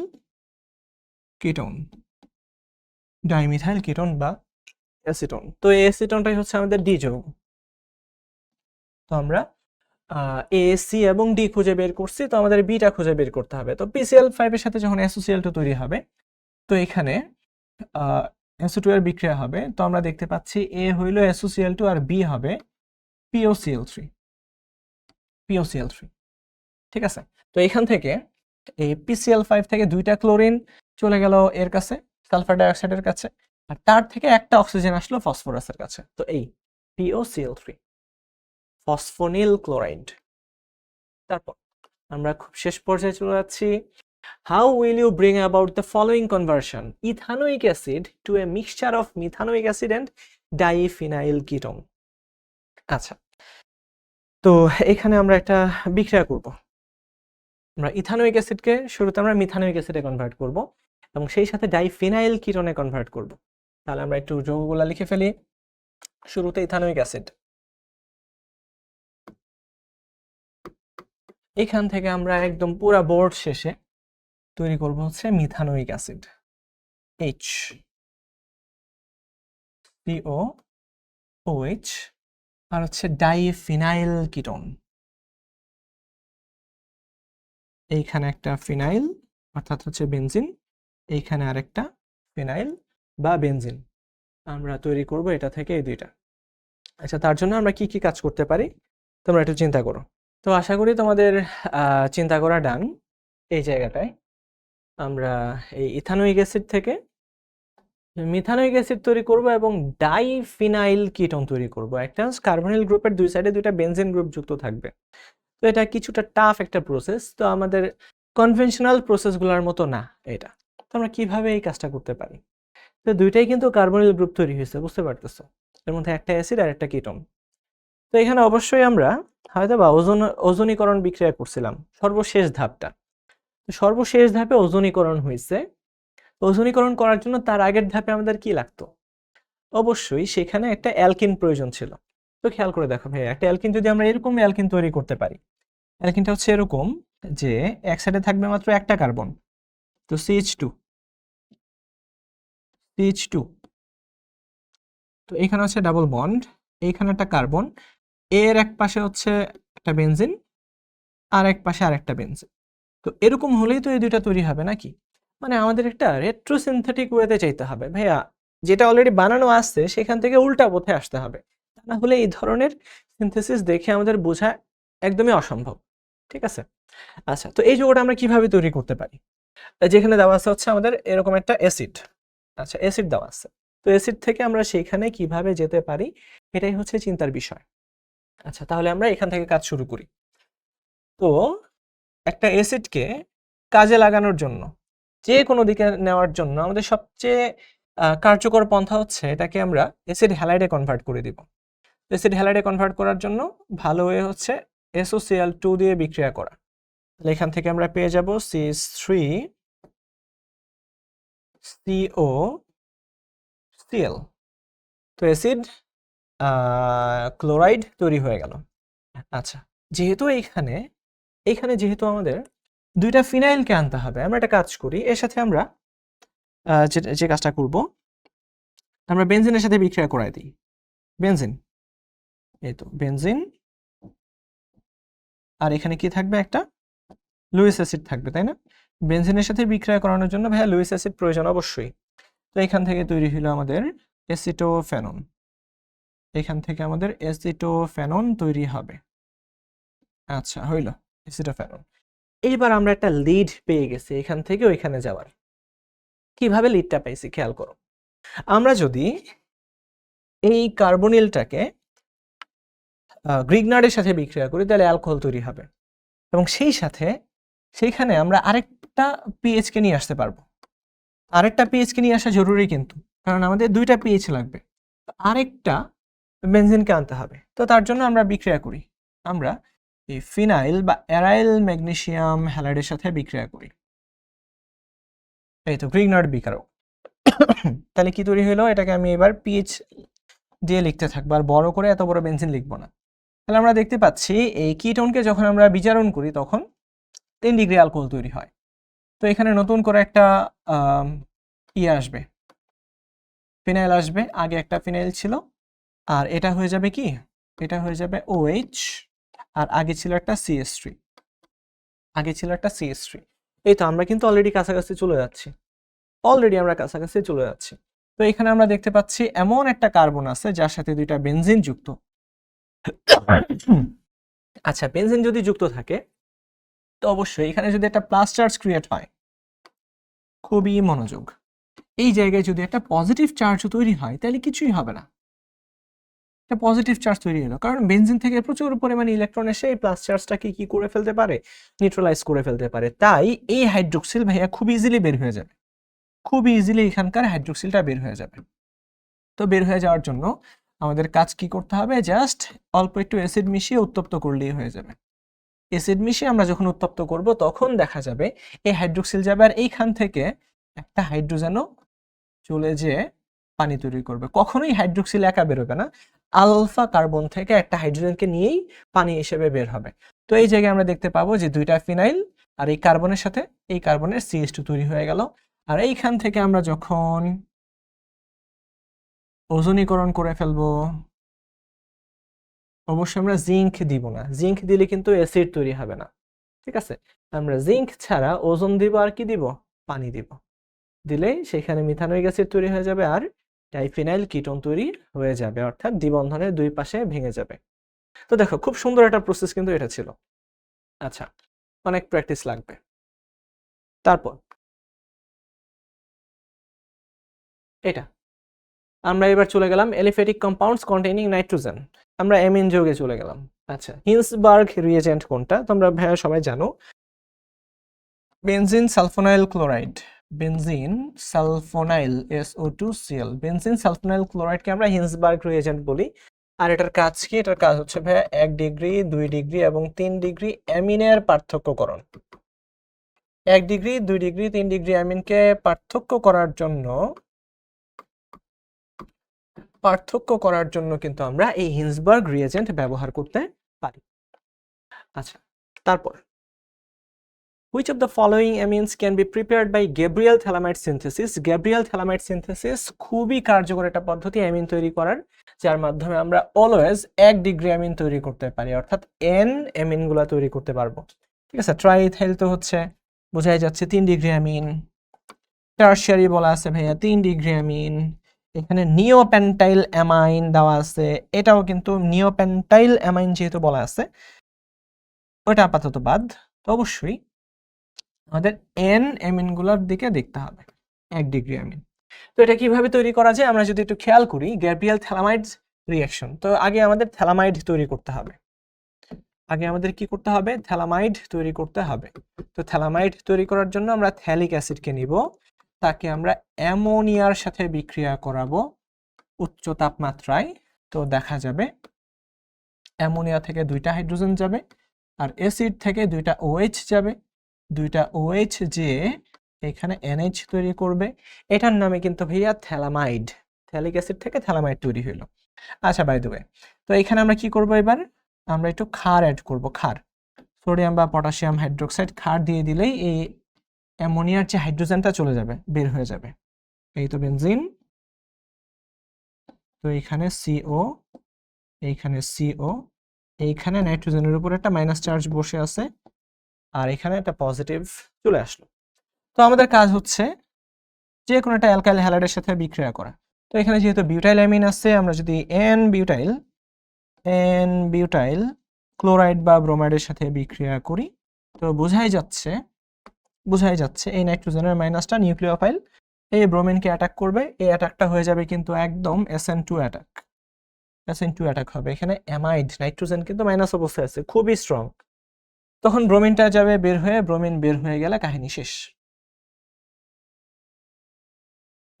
এবং এটার ইল্ড কিন্তু অনেক বেশি, ইল্ড মানে আমরা জানি কত পার্সেন্ট প্রোডাক্ট তৈরি হলো, ওটাকে আমরা ইল্ড বলি, ইল্ড অনেক বেশি। তো এখানে আমাদের N বিউটাইল আছে, তো এটাকে আমরা কি করব, পরবর্তীতে জাস্ট হাইড্রোলাইসিস করে দিব, হাইড্রোলাইসিস ক্ষারীয় মাধ্যমে হাইড্রোলাইসিস করে দিব। ক্ষারীয় মাধ্যমে হাইড্রোলাইসিস করলে একবারে আমাদের ইয়ে তৈরি হয়ে যাবে, থ্যালেট আয়ন তৈরি হবে, আর এখান থেকে বিউটাইল অ্যামিন তৈরি হয়ে যাবে, NH2, বিউটাইল অ্যামিন NH2 তৈরি হয়ে যাবে। এই তো 1 নাম্বারটা। তো এই হচ্ছে গ্যাব্রিয়েল থ্যালামাইড সিনথেসিস। তারপরে আমরা যদি একটু সামনে আগাই, আমরা দেখতে পাবো the major product of the reaction, এই বিক্রিয়ার মেজর প্রোডাক্ট কোনটা তৈরি হবে?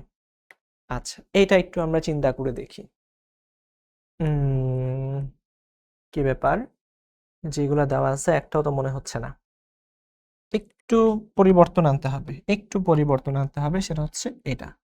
এখানে কার্বনটা বেশি দেখানো আছে, এটা তো হবেই না।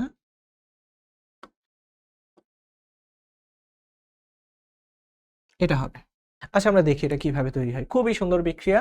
1 ডিগ্রি অ্যামিন তোমরা দেখতে পাচ্ছ, 1 ডিগ্রি অ্যামিন, যেটা কিনা নাইট্রাস অ্যাসিডের সাথে বিক্রিয়া করলে ডায়াজোনিয়াম তৈরি হওয়ার কথা। আচ্ছা, তো এই হচ্ছে আমাদের একটা সাইক্লোহেক্সেন রিং আছে। এটা অবশ্যই বোট স্ট্রাকচারে থাকে, তোমরা চেয়ার স্ট্রাকচারে থাকে। তোমরা একটু কনফরমেশনটা পড়বা আর একটু বড় হইলে। এইখানে আছে হচ্ছে NH2। আমরা দেখতে পাচ্ছি এটাকে যখন দিয়ে বিক্রিয়া করানো হবে, এই তো নাইট্রাস অ্যাসিড দিয়ে বিক্রিয়া করানো হবে। নাইট্রাস অ্যাসিড দিয়ে বিক্রিয়া করলে ডায়াজোনিয়াম তৈরি হয়, তাই না ভাইয়া? ডায়াজোনিয়াম তৈরি হয়, তো ডায়াজোনিয়াম তৈরি হয়ে গেল। আচ্ছা, আর আমরা জানি যদি এখানে বেনজিন না থাকে, বেনজিন ডায়াজোনিয়াম যদি না থাকে, এটাকে কখনোই স্টেবল করা যায় না। তো নাইট্রোজেনে একদম বুদবুদ আকারে উড়ে যাবে, এই কার্বনের উপরে প্লাস চার্জ তৈরি হয়ে যাবে। আমরা দেখতেই পাচ্ছি 1 ডিগ্রি কার্বোক্যাটায়ন ভাইয়া খুবই আনস্টেবল। তো এখান থেকে যে কাজ হইতে পারে, এইখান থেকে খুবই সুন্দর একটা কাজ হবে, কিছু শিফট হবে, ঠিক আছে? তো এখানে যে CH2 আছে, এখানে যে CH2 প্লাস আছে, তার তো অসহায় অবস্থা, একটা মাত্র অ্যালকাইল গ্রুপ তাকে ইলেকট্রন দিচ্ছে। তো আমি যেটা করব, সে যেটা করতে চাইবে, তো এইখানকার যে CH2 আছে তার সাথে সে একটু সম্পর্ক তৈরি করবে। কিভাবে দেখো, এখানকার এই ইলেকট্রনগুলা মুভ করবে এই কার্বনের কাছে। দেখো ভাইয়া কিভাবে তৈরি হয়, ইলেকট্রনগুলো এই কার্বনের কাছে মুভ করবে। যদি মুভ করে তাইলে কি অবস্থা তৈরি হয়? তাহলে এই অবস্থা তৈরি হয়, সাইক্লোহেক্সেন। এইখানে আমাদের সাইক্লোপেন্টেন, অ্যাকচুয়ালি এখানে সাইক্লোপেন্টেন থাকবে না, এটা হয়ে যাবে, এটাও সাইক্লোহেক্সেন হয়ে যাবে। কারণটা কি? 1 2 3 4 5, 1 2 3 4 5 6, 1 2 3 4 5। আচ্ছা, 5টাই তো থাকে দেখা যাচ্ছে, প্যারা নেই। তো এটার সাথে কানেকশন তৈরি করলো। আমি একটু দেখি, 1 2 3 4 5 6, এই তো 6 মেম্বারের কানেকশন তৈরি হবে। এই তো এটাই তো আমি বলতে চাচ্ছিলাম, এটাই তৈরি হবে। তো যখন এটা তৈরি হইল, এইখান থেকে এই জিনিসটা, এই তো আমি যদি 1 2 3 বলি, 1 2 3 বলি, তো এইখান থেকে ইলেকট্রন কার কাছে চলে গেল? এই 4 নাম্বারের কাছে চলে গেল। এটাকে যদি আমরা 4 বলি, তো 1 2 3 4, 4 নাম্বারের কাছে চলে গেল। 3 থেকে 4 নাম্বারের কাছে ইলেকট্রন চলে গেছে। তো 3 থেকে যেহেতু 4 নাম্বারের কাছে ইলেকট্রন চলে গেছে, অবশ্যই 3 নাম্বারের মধ্যে ইলেকট্রন ফাঁকা হয়ে যাবে। এটা ফাঁকা হয়ে যাবে। এইবার খেয়াল করে দেখো, সে কিন্তু 2 ডিগ্রি কার্বোক্যাটায়ন হয়ে গেছে, আর বেশি স্টেবল হয়ে গেছে। এইভাবে রিং এক্সপানশন হয়, এটা অবধারিতভাবে হবেই, ঠিক আছে? এখানে যদি তোমার অ্যাকুয়াস সলিউশন থাকে বা একটা পোলার সলভেন্ট থাকে, অবশ্যই এই ধরনের হবে, এক্সপানশন হবে। আচ্ছা, তারপরে এখানে যেহেতু পানি আছে, তো পানি থেকে বোঝাই যাচ্ছে, পানি থেকে অক্সিজেনটাকে নিয়ে নিবে। তো অক্সিজেনটা এখানে এসে অ্যাটাক করবে, অ্যাটাক করলে H+ বেরিয়ে যাবে, এখানে একটা কি তৈরি হবে? এই তো অ্যালকোহল তৈরি হয়ে যাবে। অর্থাৎ 5 কার্বনের এই কার্বনটাকে রিং এর মধ্যে ইনকর্পোরেট করার মাধ্যমে 6 কার্বন তৈরি করবে আর একটা OH তৈরি করবে। কি সুন্দর বিক্রিয়া ভাইয়া এগুলা, মানে মাথা নষ্ট করা বিক্রিয়া আমার মতে।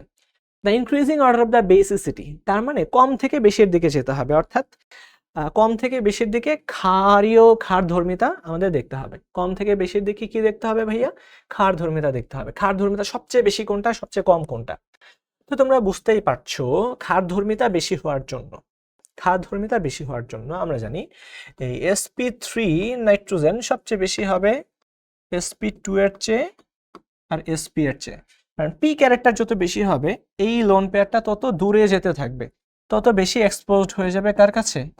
এই যে H+ এর কাছে। তো আমরা জানি sp3 hybridised nitrogen sp2 hybridised নাইট্রোজেনের চেয়ে আরো বেশি ক্ষারধর্মী হবে, আর sp হাইব্রিডাইজের চেয়ে আরো প্রায় বিলিয়ন টাইমস বেশি ক্ষারধর্মী হয়ে থাকে, ঠিক আছে? এই কারণে আমরা দেখতে পাই CN কিন্তু ভাই একদমই ক্ষারধর্মী না, বাট এটা হালকা পাতলা আমরা বলতে পারি যে ক্ষারধর্মী, বাট এটা কিন্তু অনেক ক্ষারধর্মী। এই যে অ্যামিন কিন্তু ভাই অনেক ক্ষারধর্মী।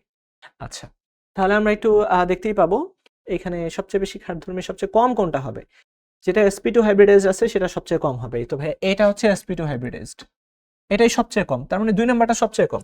2 নাম্বার সবচেয়ে কম কোথায় কোথায় আছে, বি এবং সি এর মধ্যে 2 নাম্বার সবচেয়ে কম আছে। আচ্ছা, তো 2 এর পরে 1 দুটার ক্ষেত্রেই সেম, 2 এর পরে 1 দুটার ক্ষেত্রেই সেম, অ্যাকচুয়ালি তাই হবে। এরপরে 3 আর 4 এর মধ্যে ভাই কোনটা বেশি, এটা আমরা একটু খেয়াল করি, 3 আর 4 এর মধ্যে কোনটা বেশি। এই দুটা যদি আমরা ঠিক করতে পারি তাহলেই কিন্তু কাজ শেষ। তো খেয়াল করে দেখবা ভাইয়া 3 আর 4 এর মধ্যে এই তো এই যে এই জিনিসটা দেখা যাচ্ছে, এইখানে মনোযোগ, এখানে মনোযোগ। এটা হচ্ছে তোমার 2 ডিগ্রি আর এটা 1 ডিগ্রি, বাট এখানে একটা বাট আছে, এখানে একটা কিন্তু আছে। সেই কিন্তুটা কি জানো? কিন্তুটা হচ্ছে যদি এইখানকার লোন পেয়ার সে দিয়ে দেয় কাউকে H প্লাস হিসেবে, এই তো যদি সে দিয়ে দেয়, দিয়ে দিলে তার মধ্যে একটা H প্লাস তৈরি হবে না, একটা প্লাস তৈরি হবে, এই যে NH3 প্লাস তৈরি হবে, NH3 প্লাস তৈরি হবে। আচ্ছা, যখন এখানে প্লাস তৈরি হবে না, এখানে একটা রেজোন্যান্স কাজ করবে, তো এখানে একটা রেজোন্যান্স কাজ করবে। সেই রেজোন্যান্সটা কিরকম, এই তো এই লোন পেয়ার, এই সরি এখানে দ্বিবন্ধনের ইলেকট্রন তার কাছে আসবে, তার কাছে আসলে সেখানকার প্লাস চার্জ থাকবে না, খুবই সুন্দর একটা কানেকশন হবে। তো তখন দেখা যাবে কি যে এখান থেকে এস প্লাস আবার এখানে আসবে, একটা প্লাস চার্জ এখানে চলে আসবে, তার মানে এখানে রেজোন্যান্স থাকার কারণে যে এস প্লাসটা তৈরি হবে, সেই এস প্লাসটা বা এস প্লাস না, যে ক্যাটায়নটা তৈরি হবে, সেই ক্যাটায়নটা খুবই স্টেবল হবে। সেই জন্য দেখতে পাবো যে 3 নাম্বারটা সবচেয়ে বেশি ক্ষারধর্মী হবে, অর্থাৎ সে খুব ইজিলি একটা এস প্লাসকে নিয়ে নেবে, এস প্লাসকে নেওয়ার পরে সে আবার আরামে বসে থাকবে, কারণ এখানে রেজোন্যান্স থাকবে। বাট এইখানে কিন্তু ভাই রেজোন্যান্সের কোনো সুযোগই নেই, ঠিক আছে?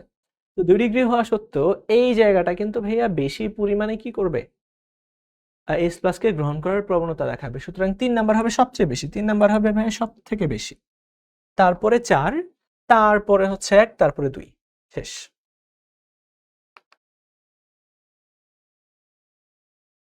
তারপর বেনজামাইড অন ট্রিটমেন্ট উইথ POCl3, বেনজামাইড, এটা শুনলেই আবার করিম বেনজেমার কথা মনে পড়ে, CONH2, CONH2।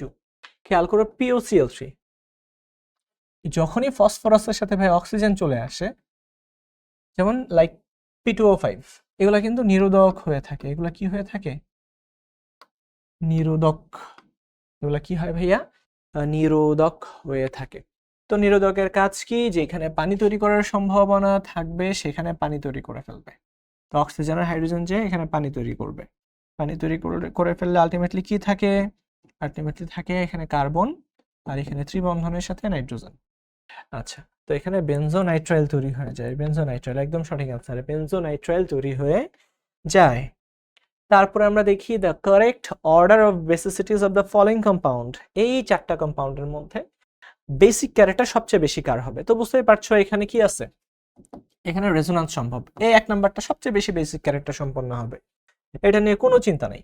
আচ্ছা, তারপর আমরা দেখতে পাচ্ছি এখানে আছে আমাদের 1 ডিগ্রি অ্যামিন, এইখানে আছে ভাই আমাদের 2 ডিগ্রি অ্যামিন, আর এখানে আছে অ্যামাইড, অ্যামাইড 4 নম্বরে, এটা নিয়ে একদম প্যারা নেই, তার মানে 4 নাম্বার সবগুলোই ঠিক দেওয়া আছে। আচ্ছা, এটা একটা প্যারা হয়ে গেছে। 1 নাম্বার বেশি কোথায় আছে, 1 নাম্বার আছে হচ্ছে তোমার বি আর ডি এর মধ্যে আছে। আচ্ছা, তো একের পরে কি আসবে ভাইয়া, একের পরে 3 আসবে, একের পরে 3 আসবে, এই তো অ্যান্সার হচ্ছে এটা, অ্যান্সার হচ্ছে এটা, এই তো সঠিক অ্যান্সার পেয়ে গেছে। আচ্ছা, তার মানে আমরা দেখতে পাই অ্যামিনগুলোর মধ্যে কিন্তু এই তো যদি ইথাইল গ্রুপ, মিথাইল বা ইথাইল যাই হোক, এটা কিন্তু ভাইয়া 2 ডিগ্রি, 3 ডিগ্রি, 1 ডিগ্রি, তারপরে কি হয়, এই অ্যামোনিয়া হয়ে থাকে, তাই না? তো তাইলে দেখতে পাবো যে 2 ডিগ্রি 1 ডিগ্রির চেয়ে বেশি ক্ষারধর্মী, আর যেখানে রেজোন্যান্স সম্ভব, এস প্লাস গ্রহণ করার পরে রেজোন্যান্সের মাধ্যমে আরো স্টেবিলাইজেশন হয়ে যাচ্ছে, ভাই এটা ইমেন্সলি ক্ষারধর্মী হবে। আচ্ছা, বাকিগুলোর চেয়ে বেশি। আর অ্যামাইডের মধ্যে তো নাইট্রোজেনের উপরে লোন পেয়ারই থাকে না, সে রেজোন্যান্সের মাধ্যমে লোন পেয়ারটাকে খেয়ে ফেলে। আচ্ছা, তারপর আমরা দেখি the major product of the reaction OMG, এটা তো খুবই সুন্দর বিক্রিয়া, খুবই সুন্দর বিক্রিয়া দেখা যাচ্ছে। তো এখানে আমরা দেখতে পাচ্ছি কি 1 ডিগ্রি একটা অ্যামিন আছে, এবং এটা কিন্তু ওয়েজে আছে, ওয়েজ অর্থাৎ বাইরের দিকে বের হয়ে আসতেছে। আচ্ছা, তো এখানে আমরা নাইট্রাস অ্যাসিডের সাথে বিক্রিয়া করতেছি 0 ডিগ্রি সেলসিয়াস তাপমাত্রায়, যেহেতু বেনজিন নাই এই জায়গাতে ভেঙে OH তৈরি হয়ে যাবে। আচ্ছা, তো OH এটা সেম কনফরমেশন বিল্ড আপ রাখবে, সেম কনফরমেশনটাই সে রাখবে, ঠিক আছে। এখানে NH2 বাইরে ছিল না, আর এখানে হাইড্রোজেনটা ছিল ভেতরে, একটা হাইড্রোজেন ভেতরে আছে, হাইড্রোজেন যেটা ভেতরে আছে ভাই ভেতরেই থাকবে, বোঝা গেল। আর এখানে NH2 যেটা বাইরে ছিল, এই NH2 এর জায়গাতেই কিন্তু একটা OH আসে, আমরা এটা জানি কিনা, NH2 এর জায়গাতেই কিন্তু একটা OH আসে। তো NH2 যেখানে ছিল সেখানে OH ঠিক বাইরেই থাকবে। তো আশা করি তোমরা বুঝতে পারছো, CH3 CH CH3 CH3 CH CH3, এখানে CH2, এখানে OH বাইরে COOH। আসলে OH বাইরে কিন্তু তোমার সবগুলাতেই আছে, এটা একটা প্রবলেম হয়ে গেছে। BCD অপশন সেম দেখা যাচ্ছে না, BCD সেম না, B আর C সেম দেখা যাচ্ছে, তাই কিনা? তো যেটা হয়েছে এরকম একটা অপশন ছিল হয়তোবা, তো সেই অপশনটাতে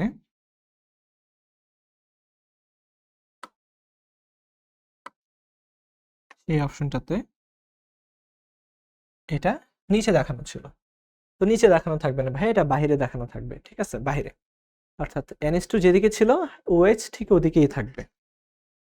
আচ্ছা, তারপরে বলা আছে এইটা ইজ ড্যাশ অ্যাসিডিক দেন এইটা, খুবই সুন্দর জিনিস। তো এই H প্লাসটা কি H প্লাসের চেয়ে বেশি অ্যাসিডিক হবে নাকি কম অ্যাসিডিক হবে? তো তার জন্য বুঝতে হবে তার যেখান থেকে তৈরি হয়েছে, মিথানল, আর এটা হচ্ছে তোমার মিথানেমিন, এই দুটার মধ্যে ক্ষার ধর্মী কে বেশি? ক্ষার ধর্মিতার বিচারে আমরা যদি কেবি এর বিচার করি, এই কেবি এর বিচারে কিন্তু অ্যামিন অনেক বেশি শক্তিশালী, তাই না, মিথানলের চেয়ে। বাট আমরা যদি এর কনজুগেট অ্যাসিডের চিন্তা করি, তো একটা ক্ষার যদি বেশি শক্তিশালী হয় তাহলে তার কনজুগেট অ্যাসিডটা দুর্বল হয়ে যাবে, তাহলে তার কনজুগেট অ্যাসিডটা কি হয়ে যাবে? দুর্বল হয়ে যাবে। আই হোপ এটা আমরা বুঝতে পেরেছি। তার মানে এটা হবে বেশি অ্যাসিডিক, ইজ মোর অ্যাসিডিক দেন এটা। তো আলটিমেটলি দেখো কত কত প্রশ্ন, আমরা যখন পার্ট 4 আসবো, চিন্তা করো ভাইয়া, পার্ট 4 এর মধ্যে কিন্তু যত অ্যারোমেটিক কম্পাউন্ড আছে সবগুলো অ্যারোমেটিক কম্পাউন্ড নিয়ে প্র্যাকটিস করাবো। চিন্তা করে দেখো এটা কত হিউজ হবে। পার্ট 1-এ আমরা সব হাইড্রোকার্বন নিয়ে কথা বলছি, পার্ট 2-তে আমরা অ্যালকাইল হ্যালাইড অ্যালডিহাইড কিটোন নিয়ে কথা বলছি, পার্ট 3-তে আমরা অ্যাসিড এর ডেরিভেটিভ তারপর অ্যামিন নিয়ে কথা বললাম, পার্ট 4-এ আমরা যত অ্যারোমেটিক যৌগ থাকবে সেগুলো নিয়ে ডিসকাস করব, ঠিক আছে। এবং তোমরা যে ধৈর্য ধরে শেষ পর্যন্ত আছো এটাই কিন্তু অনেক বড় একটা সাকসেসের পরিচয়, ঠিক আছে, যে এতটুকু ধৈর্য তোমরা রাখতে পারছো। ইনশাল্লাহ পার্ট 4-এ আবার দেখা হবে, সেটা দেখার আমন্ত্রণ রইল সবাই।